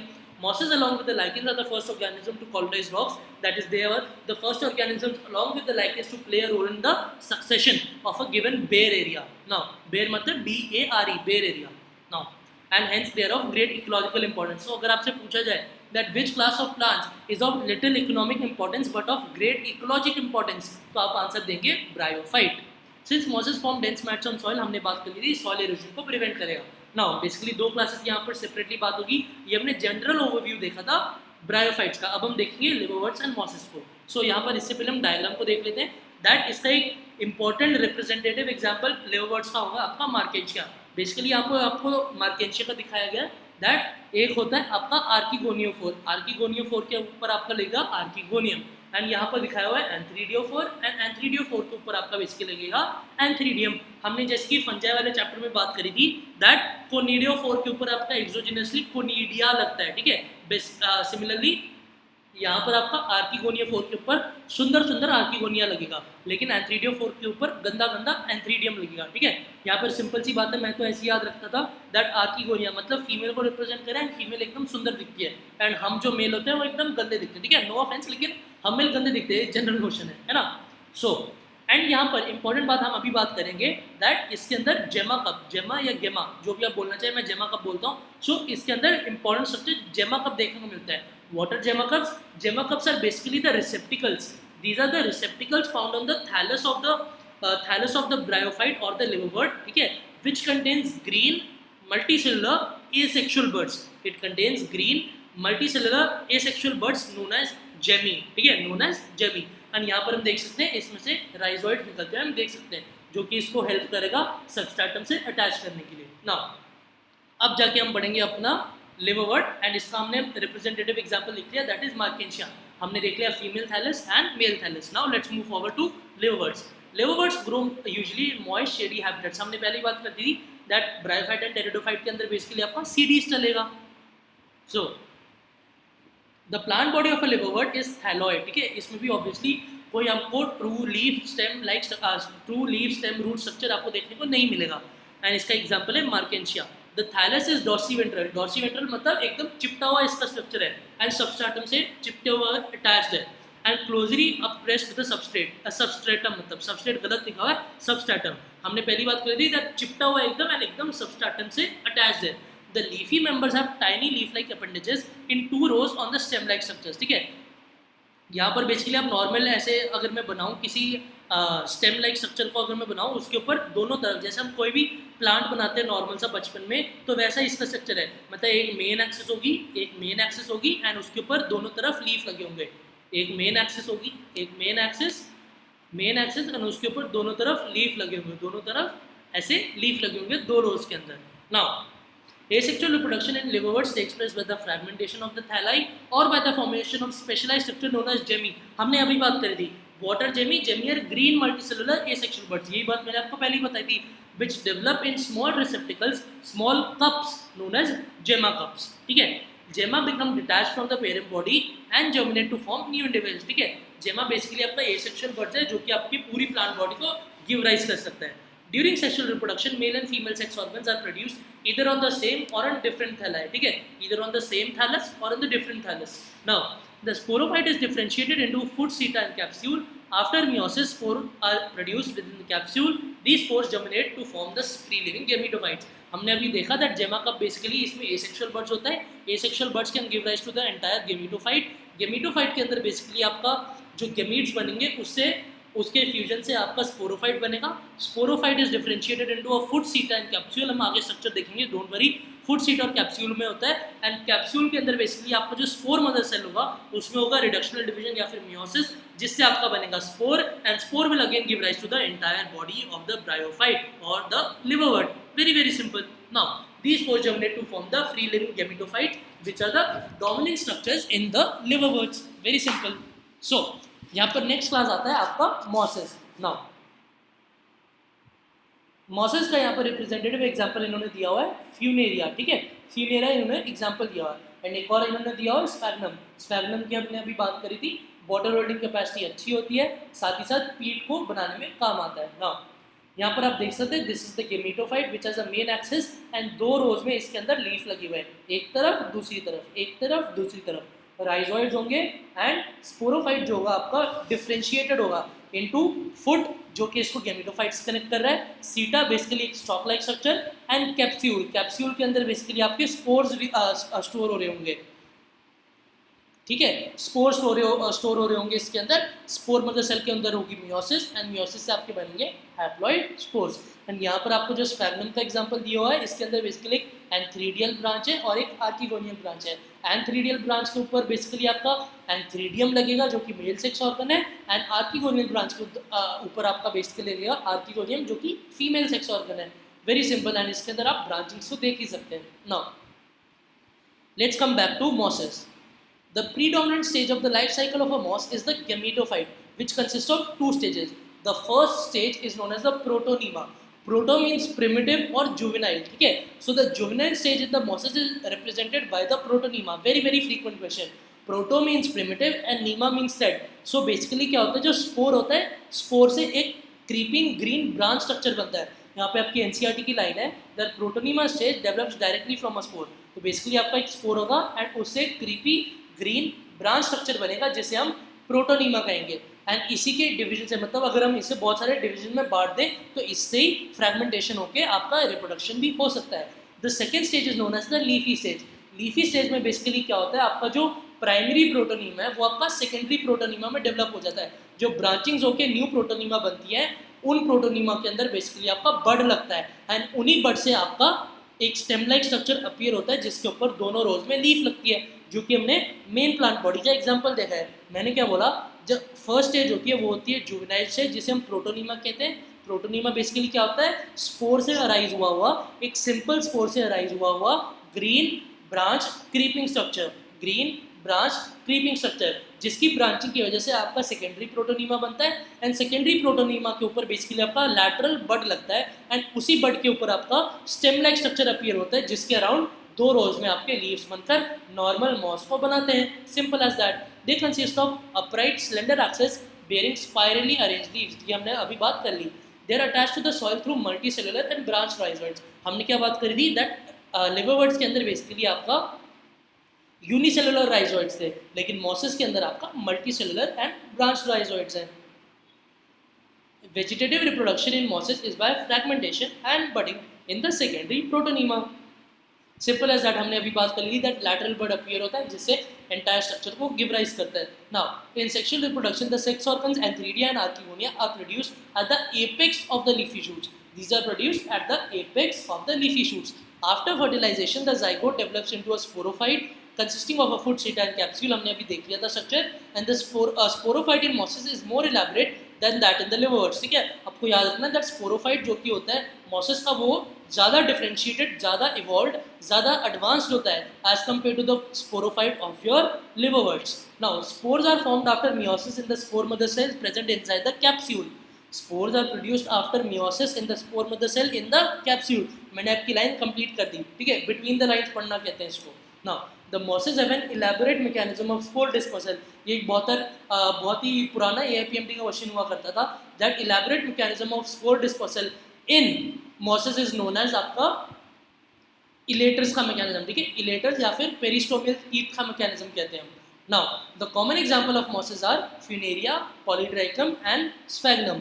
फ्यूनेरिया का हमने स्ट्रक्चर देख लिया था, स्फैग्नम भी देख लिया था, एंड एक और आप याद रखेंगे पॉलीट्राइकम। सो यहाँ पर हमने ब्रायोफाइट को कंप्लीट किया। हमने पहले एल्गी देखा था, एल्गी का क्लोरोफाइसी, रोडोफाइसी, फियोफाइसी देखा। फिर हमने ब्रायोफाइट का देखा, हमने देखा ब्रायोफाइट और टेरिडोफाइट में सीडीज चलेंगी। ब्रायोफाइट बेसिकली आपका एम्फीबियन ऑफ प्लांट किंगडम है, उसके अंदर बेसिकली हमने लिवरवर्ट और मॉसेस को देखे। हमने देखा राइजोइड्स में क्या डिफरेंस है, हमने देखा स्पोरोफाइट किसका ज़्यादा इवॉल्व्ड है, हमने देखा इलैबोरेट मैकेनिज्म स्पोर डिस्पर्सल किसके अंदर होता है, हमने देखा गैमेटोफाइट और स्पोरोफाइट में क्या रिलेशनशिप है, कौन किसके ऊपर डिपेंडेंट है, कौन सा स्टेज ज़्यादा डोमिनेंट है, एंड हमने फाइनली एग्जाम्पल्स देखकर उसको कंक्लूड किया। Now let's move forward to pteridophytes. Pteridophytes include horsetails and ferns. Bryophytes included liverworts and mosses. Pteridophytes include horsetails and ferns.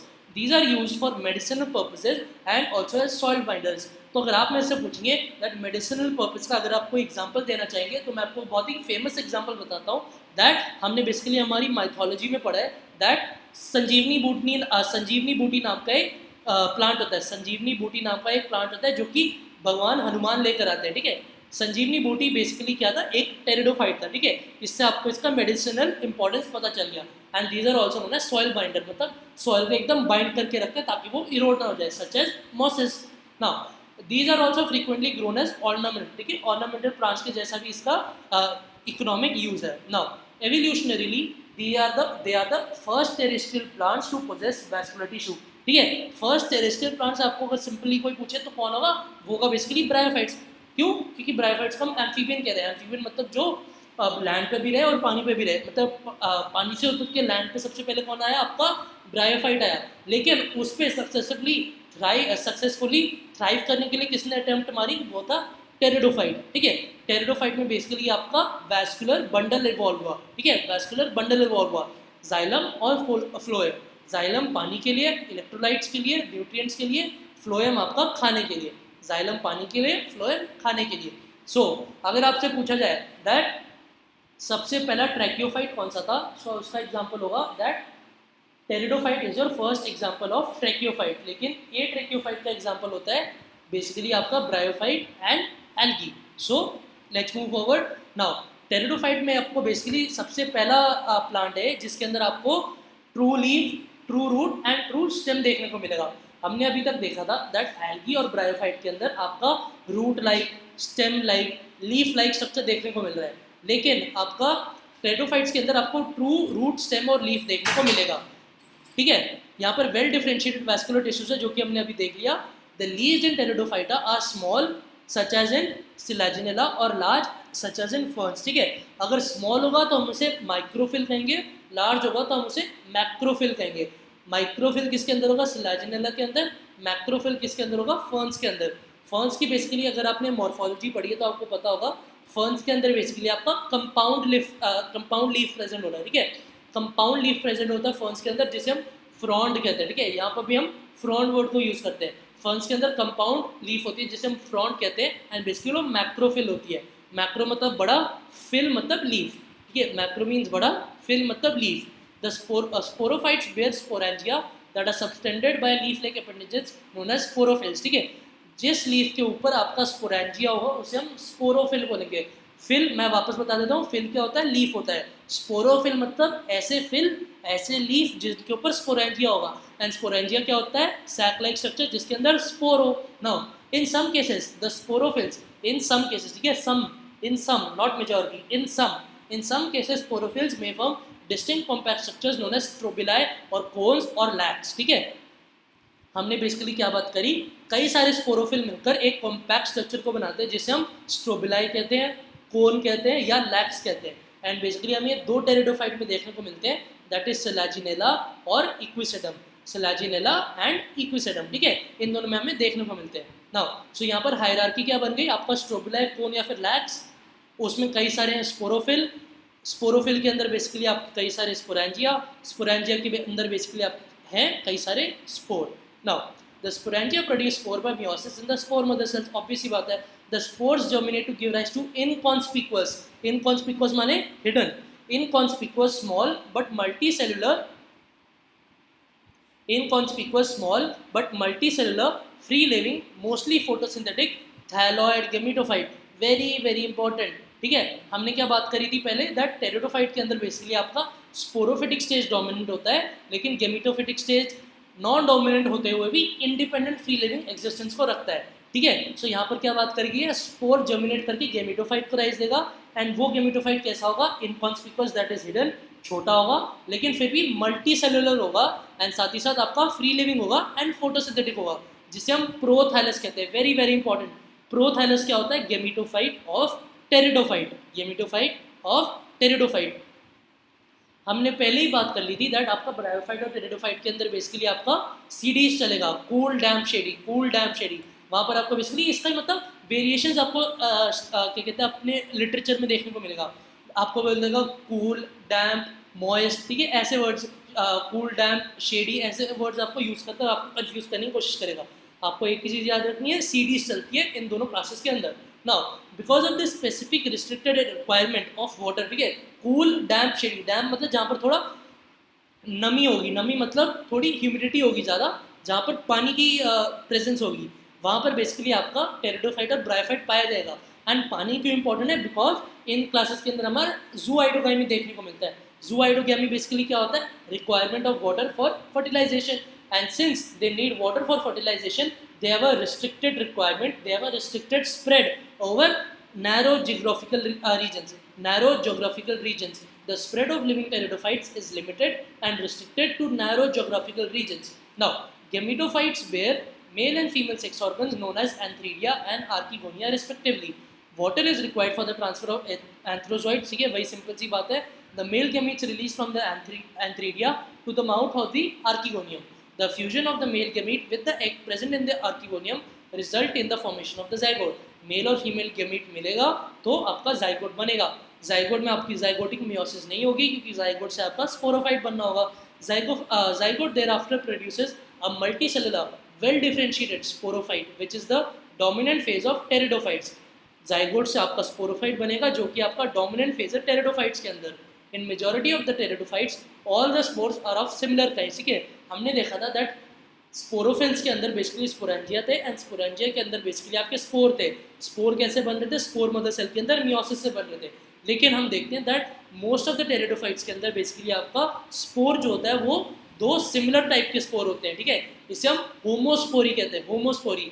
And most of the pteridophytes के अंदर basically आपको homosporous condition देखने को मिलेगी। लेकिन जैसे जैसे हम इवॉल्व करते जाते हैं प्लांट्स को, ठीक है, जैसे जैसे जो एडवांस मेंबर हमें देखने को मिलते हैं टेरिडोफाइट्स के, उनके अंदर बेसिकली हेट्रोस्पोरी देखने को मिलती है। हेट्रोस्पोरी मतलब दो डिफरेंट तरीके के स्पोर। एक स्पोर छोटा होगा जिसे हम माइक्रोस्पोर बोलेंगे एंड जो कि आपका करस्पॉन्ड करेगा to the male side of aspect. ठीक है, एंड एक बढ़ेगा बड़ा जिसे हम कहेंगे मैक्रोस्पोर, एंड मैक्रोस्पोर आपका बेसिकली रिप्रेजेंट करेगा towards the female side of the aspect. ठीक है, सो माइक्रोस्पोर बेसिकली आपका गिव राइज करेगा मेल गैमेटोफाइट को, मेगास्पोर बेसिकली आपका गिव राइज करेगा to female gametophyte. Very important and very simple. The female gametophyte in these plants are retained on the plant sporophytes for variable periods. ठीक है, very important. हमने क्या बात करी थी that gametophytes are basically independent of the sporophyte, these are free living. ठीक है, लेकिन जैसे ही इनिशियली आपका गैमेटोफाइट बनता है ठीक है। एंड स्पेशली जब फीमेल गेमेटोफाइट बनता है वो थोड़े अमाउंट ऑफ टाइम तक वो पेरेंट स्पोरोफाइट के अंदर रिटेन्ड होता है, जैसे माँ के पेट के अंदर बच्चा होता है। सिमिलरली फीमेल गेमेटोफाइट आपका पेरेंट स्पोरोफाइट के अंदर थोड़े टाइम तक रिटेन रहता है। इससे बेसिकली हमें क्या पता चलता है कि प्लांट्स के अंदर एवोल्यूशन हो रहा है। प्लांट्स के अंदर एवोल्यूशन किस चीज़ के लिए हो रहा है? For developing seed habit. Very very important. This event is a precursor to the seed habit, considered an important step in evolution. Very, very important. The development of the zygote into young embryos take place within the female gametophytes. ठीक है, female gametophyte के अंदर ही आपका zygote young embryo में बदलेगा। And हम जानते हैं दैट यही फीमेल गेमेटोफाइट थोड़े वेरिएबल अमाउंट ऑफ टाइम तक आपके पेरेंट्स स्पोरोफाइट के अंदर रिटेन्ड होगा। इसलिए हम कहते हैं this event is a precursor to seed habit and important step in evolution. तो अगर आपसे पूछा जाए दैट कौन सी क्लास के अंदर बेसिकली आपका प्रिकर्सर टू सीड हैबिट देखने को मिलता है, आप आंसर लगाएंगे अपना टेरिडोफाइट। सो इसके इंपॉर्टेंट एग्जांपल है, बेसिकली अंदर 4 क्लासेस देखने को मिलती है हमें टेरिडोफाइटा के अंदर: साइलोप्सिडा, लाइकोप्सिडा, स्फेनोप्सिडा एंड टेरोप्सिडा। साइलोप्सिडा में आपका एग्जांपल है साइलोटम, लाइकोप्सिडा के अंदर आपका एग्जांपल है सिलाजिनेला और लाइकोपोडियम। लाइकोपोडियम से बेसिकली आपका जो कैरम बोर्ड का पाउडर बनता है। Sphenopsida, equisetum, pteropsida, dryopteris, pteris and adiantum. इसको मैं बेसिकली डैप से याद रखता हूँ, डैप। ठीक है, जो आपके टेरेस्ट्रियल टेरिडोफाइट्स है वो आप बेसिकली डैप से याद रख सकते हैं। डायोप्टेरिस, टेरिस और एडियांटम। एडियांटम को बेसिकली हम वॉकिंग फर्न कहते हैं। क्यों वॉकिंग फर्न कहते हैं? जो इसका जो बेसिकली स्ट्रक्चर होता है वो बेसिकली क्रीप करता हुआ चलता है। ठीक है, क्रीप करता हुआ चलता है आपका ग्राउंड के ऊपर, हेंस हम इसे वॉकिंग फर्न कहते हैं। एंड सिंस हमें ऐसे क्रीपी क्रॉली स्ट्रक्चर्स हमें बहुत ज़्यादा देखने को मिलते हैं इसी क्लास दैट इज टेरिडोफाइटा के अंदर, हम टेरिडोफाइटा को बेसिकली बोटैनिकल स्नेक्स भी कहते हैं। बोटैनिकल स्नेक्स, ठीक है। स्नेक्स बेसिकली क्या होता है? रेप्टाइल्स होते हैं जो कि क्रीपी क्रॉली स्ट्रक्चर्स होते हैं। हमें रेप्टाइल क्लास के अंदर ही बेसिकली हमें क्रीपी क्रॉलर्स देखने को मिलते हैं। एंड हेंस हम इसे भी टेरिडोफाइट को भी हम बोटैनिकल स्नेक्स कहते हैं।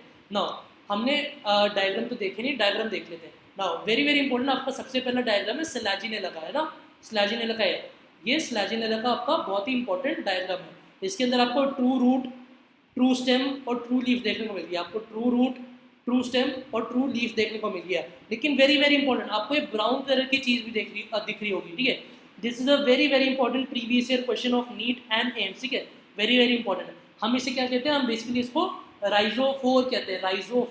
राइजोफोर बेसिकली ऐसा स्ट्रक्चर है जो कि स्टेम के जैसा है और रूट के जैसा है। मतलब ना ही ये पूरी तरीके से स्टेम है, ना ही पूरी तरीके से रूट है। इससे हम इसके ऑर्गन सुई जेनरिस कहते हैं। ऑर्गन सुई जेनरिस बेसिकली राइजोफोर के लिए यूज किया जाता है वर्ड। एंड राइजोफोर बेसिकली आपको कहाँ देखने को मिलता है? स्लैजिनेला के अंदर। एंड स्लैजिनेला बेसिकली आपका क्या है? एक टेरिडोफाइट है। एंड टेरिडोफाइट आपकी बोटैनिकल स्नेक्स है। वेरी वेरी इंपॉर्टेंट, आपको याद रखना है। राइजोफोर के लिए हम बेसिकली टर्म यूज करते हैं organ sui generis, that is neither a true root nor a true stem. So ये आपका एग्जांपल है इक्विसेटम। हमने पहली बात करी थी दैट स्लैजिनेला और इक्विसेटम के अंदर बेसिकली आपको स्ट्रोबिलाई, कोन या फिर लैक्स नाम के स्ट्रक्चर देखने को मिलेंगे। बेसिकली आपको ये जो गोले गोले चीज़ें दिख रही हैं, these are basically your sporophylls, जिनके अंदर होंगे आपके स्पोरेंजिया, जिसके अंदर होंगे आपके basically spores. These are the nodes, this is the internode. मतलब जहाँ से आपके स्ट्रक्चर्स निकल रहे हैं उसे आप नोड कहेंगे, एंड दो नोड के बीच की जगह आप इंटरनोड कहेंगे। एंड यहाँ पे बेसिकली आपको राइजोम देखने को मिलेगा। इन्हीं राइजोम्स की वजह से बेसिकली जब भी आपका कोई आग लगता है, ठीक है, बहुत पुराना ये एपीएमटी का क्वेश्चन हुआ करता था, जब भी बेसिकली एक जंगल में आग लग जाए फिर भी ऐसा कौन सा प्लांट होगा जो कि उस आग की वजह से डैमेज नहीं होगा, उसको कोई नुकसान नहीं पहुंचेगा? इसका एग्जांपल होता है आपका फर्न। फर्न में बेसिकली जो अंडरग्राउंड राइजोम होता है वो उसको बचा के रखता है। हेंस जो ऊपर ऊपर जो आग लगी होती है वो इनका कुछ नहीं बिगाड़ सकती। नेक्स्ट एग्जांपल है आपका फर्न का। फर्न में आप देख सकते हैं आपको कंपाउंड लीफ देखने को मिलती है। ठीक है, ये बेसिकली एक ही लीफ होती है लेकिन उसमें कई सारे इंसिजन, मिडलाइन इंसिजन आपको देखने को मिलते हैं। सो आपको ऐसा अपीयर होता है सच है बहुत सारे छोटे छोटी लीफ है, लेकिन अगर आप एक स्ट्रक्चर को पकड़ें तो वो एक कंप्लीट वन कंपाउंड लीफ कहलाता है। And that is salvinia. Salvinia basically आपका एक एक्वेटिक टेरिडोफाइट है। ठीक है, एक्वेटिक टेरिडोफाइट को आप सैल्विनिया कहते हैं। एंड मैंने क्या बोला था? टेरेस्ट्रियल टेरिडोफाइट आपका बेसिकली डैप कहलाता है। ड्रायोप्टेरिस, टेरिस और एडियांटम। एंड एडियांटम आपका वॉकिंग फर्न था। सो यहाँ पर हमने अपना टेरिडोफाइट भी कंप्लीट कर लिया। हमने अपना एल्गी देख लिया, ब्रायोफाइट देख लिया और टेरिडोफाइट देख लिया। So let's move forward to gymnosperm. Now gymnosperm के अंदर आपको बेसिकली सबसे पहले हमने पहले क्या देखा था, टेरिडोफाइट के अंदर सीड हैबिट का प्रिकर्सर देखा था, लेकिन सबसे पहले सीड हमें कहाँ पे देखने को मिलेगा, जिम्नोस्पर्म के अंदर। लेकिन जिम्नोस्पर्म के अंदर जो सीड देखने को मिलेगा वो होगा नेकेड सीड। नेकेड सीड क्यों? क्योंकि इसके अंदर बेसिकली हमें ओवरी नहीं देखने को मिलेगी, ओवरी नहीं होगी तो फ्रूट नहीं बनेगा। Hence these are non flowering plants. The non flowering plants that is gymnosperms, इनके अंदर बेसिकली हमें नेकेड सीड्स देखने को मिलती है। जिम्नो का मतलब ही नेकेड होता है। एंड बेसिकली प्लांट किंगडम के रिस्पेक्ट में जब भी आप टर्म स्पर्म यूज करेंगे आप मोस्टली उसका मतलब निकालेंगे दैट इज सीड। स्पर्मा का मतलब सीड होता है, जहां पर यहाँ पर आपको दिख रहा होगा, स्पर्मा means seeds. Ovules are not enclosed by any ovary wall and remain exposed both before and after fertilization.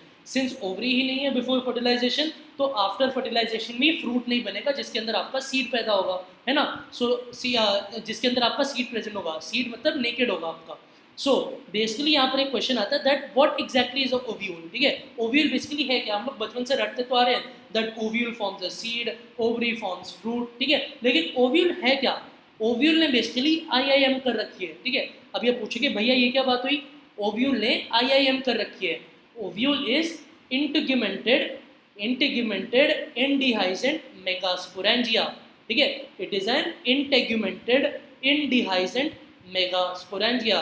Megasporangia मतलब ऐसा स्पोरेंजिया जिसके अंदर मेगास्पोर बनते हो। मेगास्पोर मतलब जो फीमेल साइड ऑफ थिंग्स को संभालता हो। नाउ इंटेग्यूमेंटेड मतलब इसके अराउंड इंटेग्यूमेंट होगा, कोटिंग होगी।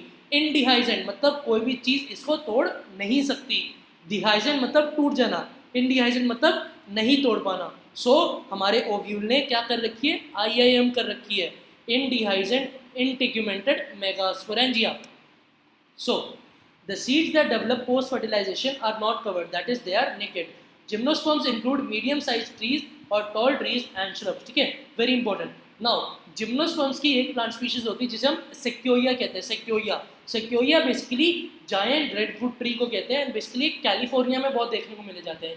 एंड बेसिकली आपका ये जो जायंट रेडवुड ट्री है, it is one of the tallest plant species ever. It is one of the tallest plant species ever, बहुत बड़ा होता है, ठीक है। आप इमेजिन भी नहीं कर सकते कितना बड़ा होता है। So sequoia is one of the most tallest plant tree species. So the roots are generally tap roots. अगर आपने मॉर्फोलॉजी पढ़ी है तो आपको पता होगा टैप रूट्स क्या होती हैं। Roots in some genera have fungal association in the form of mycorrhiza. हमने अपने बायोलॉजिकल क्लासिफिकेशन के रिवीजन वीडियो में बात करी थी दैट बेसिकली जिम्नोस्पर्म्स में ही मोस्टली हमें माइक्रोराइजल एसोसिएशन देखने को मिलती है। क्यों? क्योंकि इसके अंदर आपका रूट हेयर्स नहीं होते हैं। While in some other cycles, small specialized root known as coraloid roots are associated with nitrogen fixing cyanobacteria such as Anabaena, ठीक है। C for cycus, C for coraloid roots, C for cycus, C for coraloid roots। Cycas के अंदर आपको coraloid roots देखने को मिलती है जिसमें nitrogen fixing cyanobacteria such as Anabaena present होगा। Now stems are unbranched in cycas और ब्रांच्ड इन पाइनस और सिट्रस। ये आपको एज इट इज फैक्ट याद रखना है। द लीव्स में भी सिंपल और compound. The cycas the pennate leaves persist for a few years, ठीक है। पिन्नेटली कंपाउंड लीव्स क्या होती है आपने मॉर्फोलॉजी में पढ़ा होगा, I hope. The leaves in gymnosperm are well adapted to withstand extremes of temperature, ठीक है। हमने पहले ही बात करी थी दैट हम जब ने प्लांट किंगडम का इंट्रोडक्शन ही लिया था दैट जब वहाँ पर आर्टिफिशियल सिस्टम ऑफ क्लासिफिकेशन की बात करी जा रही थी वहाँ पर वेजिटेटिव और सेक्सुअल कैरेक्टर्स को इक्वल इंपॉर्टेंस दी गई थी। एंड वहाँ पे क्या बोला गया था, इसका एक इंपॉर्टेंट डीमेरिट यही है दैट वेजिटेटिव कैरेक्टर्स बेसिकली आपका एनवायरमेंट से इफेक्ट हो सकते हैं। क्यों इफेक्ट हो सकता है? बिकॉज क्योंकि प्लांट बॉडी अपने एनवायरमेंट को अडेप्ट करती है। एंड एक इसका इंपॉर्टेंट एग्जांपल जो मैंने आपको तब भी बताया था दैट वाज जिम्नोस्पर्म्स। जिम्नोस्पर्म की जो लीव्स होती हैं वो are well adapted to withstand extreme temperatures, humidity and wind. Extreme temperature, humidity and wind. And conifers the needle like leaves. Needle like leaves क्यों होती है? क्योंकि आपका ट्रांसपिरेशन लॉसेस को कम कर सके। कोनिफर्स जो कि आपके हाई ऑल्टीट्यूड पे देखने को मिलते हैं उनमें नीडल लाइक लीव्स होती हैं ताकि आपका ट्रांसपिरेशनल लॉसेस कम हो सके, to reduce the surface area, जिससे आपका ट्रांसपिरेशन लॉसेस कम होगा। दे हैव थिक क्यूटिकल, मतलब जो एपिडर्मिस होता है उनका, प्लांट एपिडर्मिस के ऊपर आपकी थिक क्यूटिकल की लेयर पाई जाएगी। And cuticle is water impermeant. Water impermeant मतलब वाटर का लॉस उसके थ्रू नहीं हो सकता है। And sunken stomata, sunken stomata मतलब स्टोमेटा बहुत धसे हुए होंगे। एंड सिंस स्टोमेटा सीधा सरफेस पर नहीं लगे होंगे इसलिए ट्रांसपिरेटरी लॉसेस फर्दर और कम हो जाएंगे, ठीक है। तो हमने 3 मैकेनिज्म देख लिए, कोनिवर्स के अंदर needle like leaves, thick cuticle and sunken stomata. Gymnosperms के अंदर बेसिकली आपको हेट्रोस्पोरस, ठीक है, विदाउट एनी एक्सेप्शन देखने को मिलती है। हमने टेरिडोफाइट्स में क्या देखने को मिला था, हमें टेरिडोफाइट्स में क्या देखने को मिला था, दैट होमोस्पोरी हो रही थी मोस्टली, लेकिन हेट्रोस्पोरी थी कुछ के अंदर। लेकिन जिम्नोस्पर्म के अंदर ये चीज़ इवॉल्व हो गई क्योंकि यहाँ पर सीड हैबिट आ चुकी है, वहाँ पर प्रिकर्सर था लेकिन यहाँ पर सीड हैबिट आ चुकी है, इसलिए इनके अंदर basically heterospory without any exception देखने को मिलेगी। They produce haploid macrospores and megaspores, haploid microspores and megaspores. The two kinds of spores are produced within the sporangia that are born on the sporophylls, ठीक है। Obviously बात है, sporangia के अंदर आपको स्पोर्स देखने को मिलेंगे, माइक्रो और मेगास्पोर्स, एंड यही आपके गेमेटोफाइट को गिव राइज करेंगे। Now that are borne on the sporophylls, वही बात है, कॉम्पैक्ट स्ट्रक्चर्स बनेंगे स्पोरोफिल के which are known as strobili, cone और लैक्स, स्ट्रोबिलाई, कोन और लैक्स, टू फॉर्म लैक्स और कॉम्पैक्ट स्ट्रोबिलाई और कोन, जिनके अंदर आपके स्पाइरली अरेंज स्पोरोफिल्स होंगे, जिसके अंदर आपके बहुत सारे स्पोरेंजिया होंगे, जिसके अंदर आपके कई सारे स्पोर होंगे, एंड स्पोर यहाँ पर हेट्रोस्पोरी देखने को मिलेगी। बेसिकली दो टाइप के होंगे, माइक्रोस्पोर और मेगास्पोर, ठीक है, वेरी सिंपल। सो माइक्रोस्पोरोफिल देखने को मिलेगा आपको, माइक्रोस्पोरोफिल देखने को मिलेगा आपको, मेगास्पोरोफिल देखने को मिलेगा। माइक्रोस्पोरोफिल मिलकर क्या बनाएंगे, माइक्रो मेल स्ट्रोबिला बनाएंगे, एंड आपका मेगास्पोरोफिल मिलकर क्या बनाएंगे, फीमेल स्ट्रोबिला बनाएंगे। सो बेसिकली इसमें क्या ऑर्डर बन गया, male strobili, microsporophyll and microsporangia, जिसके अंदर आपके माइक्रोस्पोर बनेंगे। सिमिलरली फीमेल स्ट्रोबिलाई, जिसके अंदर आपके मेगास्पोरोफिल होंगे, जिसके अंदर आपके मेगास्पोरेंजिया होंगे, जिसके अंदर आपके मेगास्पोर बन रहे होंगे। सिंपल सी बात है, microspore will give rise to the male gametophyte and megaspore will give rise to your female gametophyte. And very important that the gametophytic generation is highly reduced and confined unto only to a limited number of cells.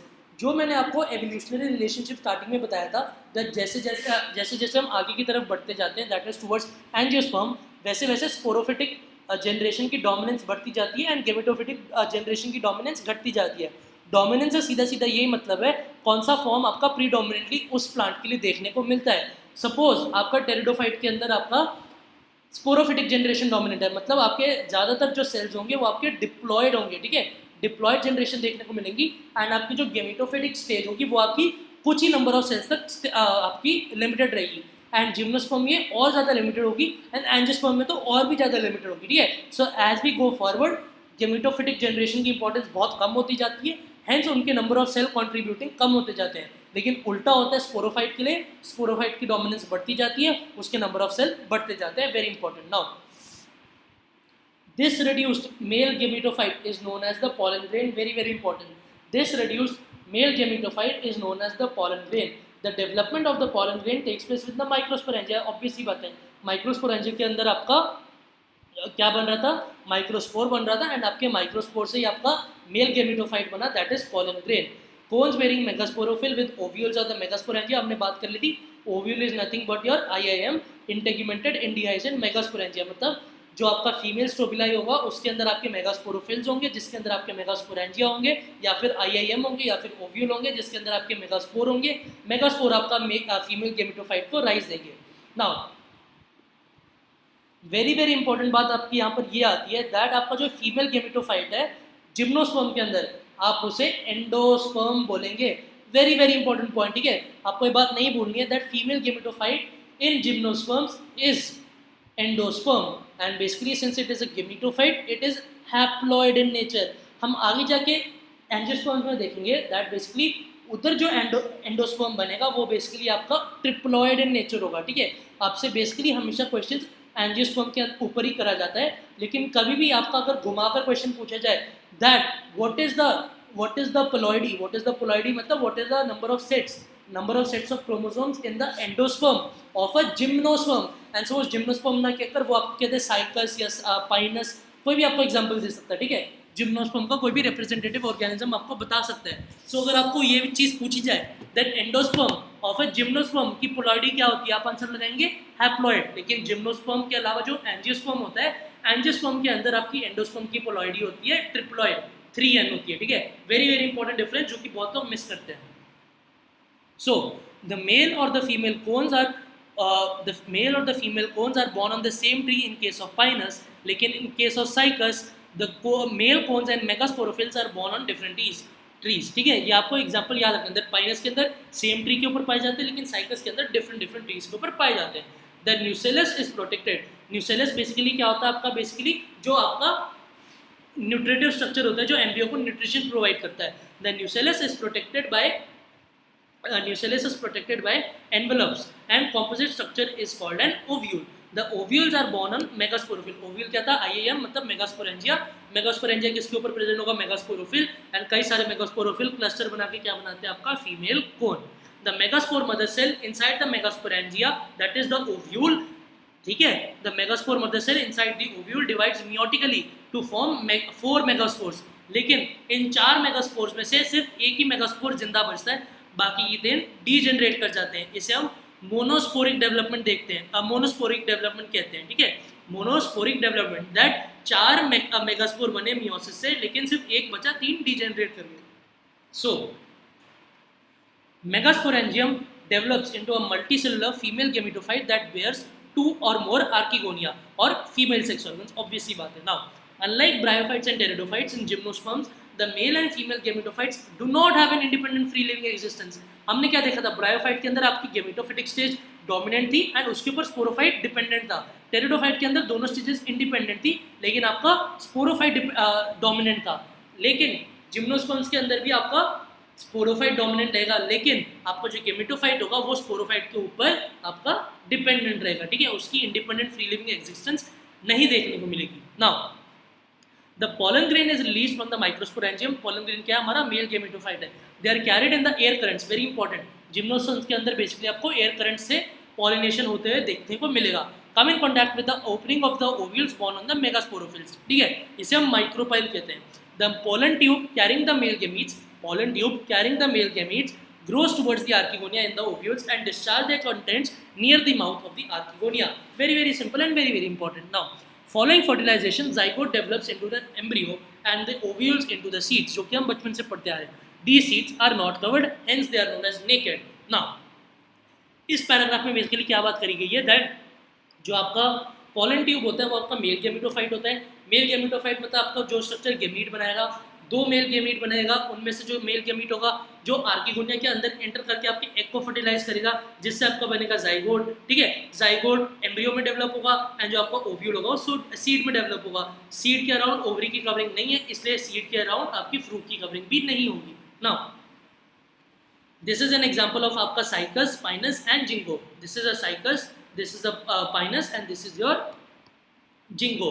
Now आपकी NCERT example का एक important question है that what is meant by relic of the past, RELIC, relic of the past. Relic of the past basically हम living fossils को कहते हैं, ठीक है। लिविंग फॉसिल्स को हम रेलिक ऑफ द पास्ट कहते हैं। एंड जिम्नोस्पर्म्स में बेसिकली आपका जो जिंको बायलोबा है, जिंको बायलोबा बेसिकली आपका जो प्लांट है that is a living fossil, and साथ ही साथ आपका साइकस भी एक लिविंग फॉसिल है। Now lastly but not the least and the most important thing actually it is angiosperms. And angiosperms के ऊपर आपका एक सेपरेट इंपॉर्टेंट चैप्टर है that is known as your sexual reproduction in flowering plants, जो कि आपका 12th class में है। सो बेसिकली आपको इसमें बस छोटी सी चीज़ें याद रखनी है दैट ये तो हम बचपन से पढ़ते आ रहे थे, डाइकॉट और मोनोकॉट में क्या डिफरेंस है। इसमें 2 कॉटिलेडन्स होते हैं, एक में एक कॉटिलेडन होता है। डाइकॉट्स में बेसिकली आपको टेट्रामेरस या पेंटामेरस फ्लावर्स देखने को मिलती है दैट इज 4 या 5 के अरेंजमेंट में, लेकिन मोनोकॉट्स के अंदर बेसिकली आपको ट्राइमेरस देखने को मिलती है दैट इज 3 के फॉर्म में। स्मॉलेस्ट आपका एंजियोस्पर्म वोल्फिया होता है एंड लार्जेस्ट आपका यूकेलिप्टस होता है। लेकिन हमने देखा था केल्प भी आपके इतने लंबे होते हैं अप टू 100 मीटर। जो सबसे बड़ा है वो आपका क्या होता है, सेक्वोइया होता है, ठीक है। The mail sex organ is the स्टेमन। स्टेमन में बेसिकली क्या होता है, आपका एक एंथर होता है और एक फिलामेंट होता है। आपका जो एंथर होता है वो बाइलोब्ड होता है एंड टेट्रास्पोरेंजिएट होता है, ठीक है। जो आपका मेल सेक्स ऑर्गन होता है स्टेमन। स्टेमन के अंदर आपका एक फिलामेंट होता है और एक एंथर होता है। फिलामेंट के ऊपर आपका एंथर सिचुएटेड होता है एंड एंथर आपका बाइलोब टेट्रास्पोरेंजिएट होता है। मतलब 2 लोब होते हैं, हर एक लोब के अंदर आपका बेसिकली 2 स्पोरेंजिया होते हैं, 2 माइक्रोस्पोरेंजिया, इसलिए हम एंथर को कहते हैं bilobe tetrasporangiate structure. Now the female sex organ pistil होता है। पिस्टिल के अंदर बेसिकली आपका ओवरी होता है, आपका लॉन्ग स्लेंडर स्टाइल होता है एंड आपका रिसेप्टिव सर्फेस स्टिग्मा होता है। स्टिग्मा के ऊपर बेसिकली आपका पॉलन आके गिरता है, ठीक है। ये हम बचपन से पढ़ते आ रहे हैं। नाउ फीमेल गेमेटोफाइट जिम्नोस्पर्म में हमने देखा था उसे एंडोस्पर्म कहते थे, लेकिन फीमेल गेमेटोफाइट यहाँ पर बेसिकली आपका क्या है, एम्ब्रियोसाइट। पोलन ट्यूब वहाँ पर भी आपका क्या कहते थे, पोलन ग्रेन आपका वहाँ पे भी मेल गेमेटोफाइट था, यहाँ पे भी मेल गेमेटोफाइट है। लेकिन यहाँ पर आपका फीमेल गेमेटोफाइट क्या है, एम्ब्रियो सैक, वहाँ पर आपका क्या था female gametophyte, that was endosperm. And आप एंजियोस्पर्म्स के अंदर देखेंगे दैट एंडोस्पर्म बेसिकली आपका डबल फर्टिलाइजेशन के बाद बनता है, ठीक है। सो एम्ब्रियो सैक के अंदर बेसिकली आपका क्या स्ट्रक्चर होता है, ये हम इस डायग्राम में देख सकते हैं। ये बेसिकली आपका एक एम्ब्रियो सैक है, ठीक है। ये आपका चलाजल एंड है एंड ये आपका माइक्रोपाइलर एंड है। अब डोंट वरी, अगर आपने sexual reproduction of flowering plants वाला अगर आप चैप्टर पढ़ते हैं अच्छे से, आपको इसका डेफिनेशन पता चल जाएगा। माइक्रोपाइल बेसिकली ओपनिंग होती है, यहाँ पर आपका चैलाजा नाम का स्ट्रक्चर होता है, चलाजल एंड यहाँ पर होता है micropylar and, chalazal end micropylar and. Micropylar end पर बेसिकली आपका एक 3 सेल्ड अपैरेटस होता है, 3 सेल्ड अपैरेटस होता है, जिसे हम क्या कहते हैं, egg cell apparatus, egg cell apparatus. Egg cell apparatus में बेसिकली आप में 3 सेल होते हैं, एक होता है एग और 2 होते हैं आपके सिनर्जिड्स, एक एग और 2 सिनर्जिड्स। लेकिन अगर आपसे पूछा जाए एक embryo sac that is the female gametophyte, उसका बेसिकली क्या डायमेंशंस है, तो आप बोलेंगे it is 7 celled 8 nucleated, 7 celled 8 nucleated. 7 cell कैसे, एक आपका ये सेंट्रल सेल, 3 आपके ये सेल, 2 सिनर्जिड्स और एक आपका एग सेल, एंड ये आपके 3 antipodal cells at the chalazal end. तो 3 + 1 + 3 दैट इज 7 सेल्ड लेकिन 8 न्यूक्लिएटेड, ठीक है। आपका जो सेंट्रल सेल होता है बेसिकली उसमें 2 न्यूक्लियाई होते हैं, एन और एन, एन एंटीपोडल सेल्स के 3 एन एंड इनके भी एन, ठीक है। तो यहाँ पर 1 2 3 4 5 6 7 8 न्यूक्लिया, 7 सेल लेकिन 8 न्यूक्लिया है। 7 सेल 8 न्यूक्लिया वाली बात क्यों है, क्योंकि आपका इंपॉर्टेंट एनसीईआरटी एग्जाम्पल का भी क्वेश्चन है। लेकिन 7 सेल 8 न्यूक्लिया का ये डिफरेंस कैसे आया, क्योंकि आपका जो सेंट्रल सेल है उसमें 2 पोलर न्यूक्लियाई होते हैं, ठीक है, उनमें 2 पोलर न्यूक्लियाई होते हैं, ठीक है, या फिर हम इसे सेकेंडरी न्यूक्लिया भी कहते हैं। सो ये आपका बेसिकली मैंने आपको फीमेल गेमेटोफाइट या फिर एम्ब्रियो सैक बताया। सो बेसिकली क्या होता है, जो आपका पॉलन ट्यूब होता है उसके अंदर 2 मेल गेमीट्स बनते हैं। एक मेल गेमीट आपका एग को फर्टिलाइज करेगा जिससे आपका जाइगोट बनेगा, दूसरा आपका सेंट्रल सेल के इन 2 न्यूक्लियर को फर्टिलाइज करेगा, एन और एक मेल गेमीट का एन मिलके बनेगा 3n या फिर ट्रिप्लॉइड, जिसे हम एंडोस्पर्म कहेंगे। एंडोस्पर्म बेसिकली आपका न्यूट्रिशन प्रोवाइड करता है आपके एम्ब्रियो को, ठीक है, ये इंपॉर्टेंट पॉइंट है, ठीक है। ये आप सारी चीज़ें अपने sexual reproduction in flowering plants में पढ़ते हैं सारी चीज़ें, ठीक है। सिंस एक फर्टिलाइजेशन हो रहा है true fertilization, that is syngamy, that is between the male gamete and the egg, and एक हो रहा है आपका other than that is between the central cell के 2 पोलर न्यूक्लियर और आपका जो दूसरा मेल गेमीट था, ठीक है। इसलिए हम इन दोनों फर्टिलाइजेशन को मिलाकर कहते हैं double fertilization. And double fertilization का इवेंट बहुत ही ज़्यादा फ्रीक्वेंट क्वेश्चन है। डबल फर्टिलाइजेशन का इवेंट आपको सिर्फ और सिर्फ देखने को मिलता है आपके किसके अंदर, आपका एंजियोस्पर्म्स के अंदर आपको देखने को मिलता है। Double fertilization is equal to syngamy और ट्रू फर्टिलाइजेशन प्लस आपका triple fusion. Syngamy plus triple fusion is equal to double fertilization is equal to only found in angiosperms. Very very important. So यहाँ पर आपको entire life cycle दी हुई है angiosperms की। हमने क्या बात करी थी, मेल सेक्स ऑर्गन होता है आपका स्टेमन, स्टेमन के अंदर होता है फिलामेंट और एंथर। एंथर में आपको 2 लोब देखने को मिल रहे हैं, that is known as bilobed, और हर एक लोब के अंदर 2 माइक्रोस्पोरेंजिया होते हैं, इसलिए हम इसे कहते हैं बाइलोब्ड टेट्रास्पोरेंजिया, ठीक है। इसमें यहाँ पर इन्होंने एक माइक्रोस्पोरेंजियम को जूम करके दिखाया हुआ है, ठीक है। एंड इसी माइक्रोस्पोरेंजियम के अंदर होगी आपके माइक्रोस्पोर मदर सेल, जिनमें मियोसिस होकर आपका बनेंगे माइक्रोस्पोर्स। माइक्रोस्पोर से आपका बेसिकली आपका बनेगा male gametophyte, that is known as the pollen grain. Pollen grain से निकलेगी आपकी पॉलन ट्यूब, जिसके अंदर आपके होंगे बेसिकली 2 मेल गेमीट्स, ठीक है। यहाँ तक तो हो गया मेल वाला पार्ट। नाउ हमें फीमेल सेक्स ऑर्गन की बात करी थी हमने, that is known as the pistil. Pistil के अंदर बेसिकली आपका ओवरी होगा, स्टाइल होगा, स्टिग्मा होगा, ठीक है। ओवरी के अंदर बेसिकली आपका ओव्यूल होगा, दैट इज IIM, इंटरग्यूमेंटेड इंडियाइजेड मेगास्पोरेंजियम, ठीक है। मेगास्पोरेंजियम के अंदर बेसिकली आपका मेगास्पोर मदर सेल होगा। मेगास्पोर मदर सेल के अंदर आपका होगा मियोसिस, जिससे बनेगा आपका मेगास्पोर, ठीक है। Megaspore will give rise to the female gametophyte, that is known as the embryo sac, 7 celled 8 nucleated structure, and उसके माइक्रोपाइलर एंड पर आपका एक सेल अपैरेटस होगा, दैट इज 3 सेल स्ट्रक्चर, ठीक है। सो यहाँ पर मेल गैमीट जो 2 बन गए थे, जाइगोट बनेगा, आपका एंडोस्पर्म बनेगा, ट्रिपल फ्यूजन सिनगैमी हुआ, डबल फर्टिलाइजेशन हुआ, जिससे आपका एम्ब्रियो बना, एंड फाइनली आपका एम्ब्रियो दैट इज डिप्लॉयड, उससे आपका एंटायर स्पोरोफाइट वापस जन्म दे देगा। एंड स्पोरोफाइट हम जानते हैं इसके अंदर हमारे फ्लावर्स लगते हैं, एंड हेंस हमारे एंजियोस्पर्म्स को हम फ्लावरिंग प्लांट्स कहते हैं। फ्लावर ही बेसिकली सेक्स ऑर्गन कहलाता है। So that is the entire summary of angiosperms, ठीक है। एंजियोस्पर्म्स में बेसिकली आपको एक डायपर प्लांट दिखाया गया एंड एक मोनोकॉट प्लांट दिखाया गया। आप जानते हैं मोनोकॉट के अंदर बेसिकली आपका पैरेलल वेनेशंस देखने को मिलता है, हम बचपन से पढ़ते आ रहे बात, nothing great about it. And आपका डायकॉट्स के अंदर बेसिकली आपको रेटिकुलेट वेनेशियस देखने को मिलता है, ठीक है।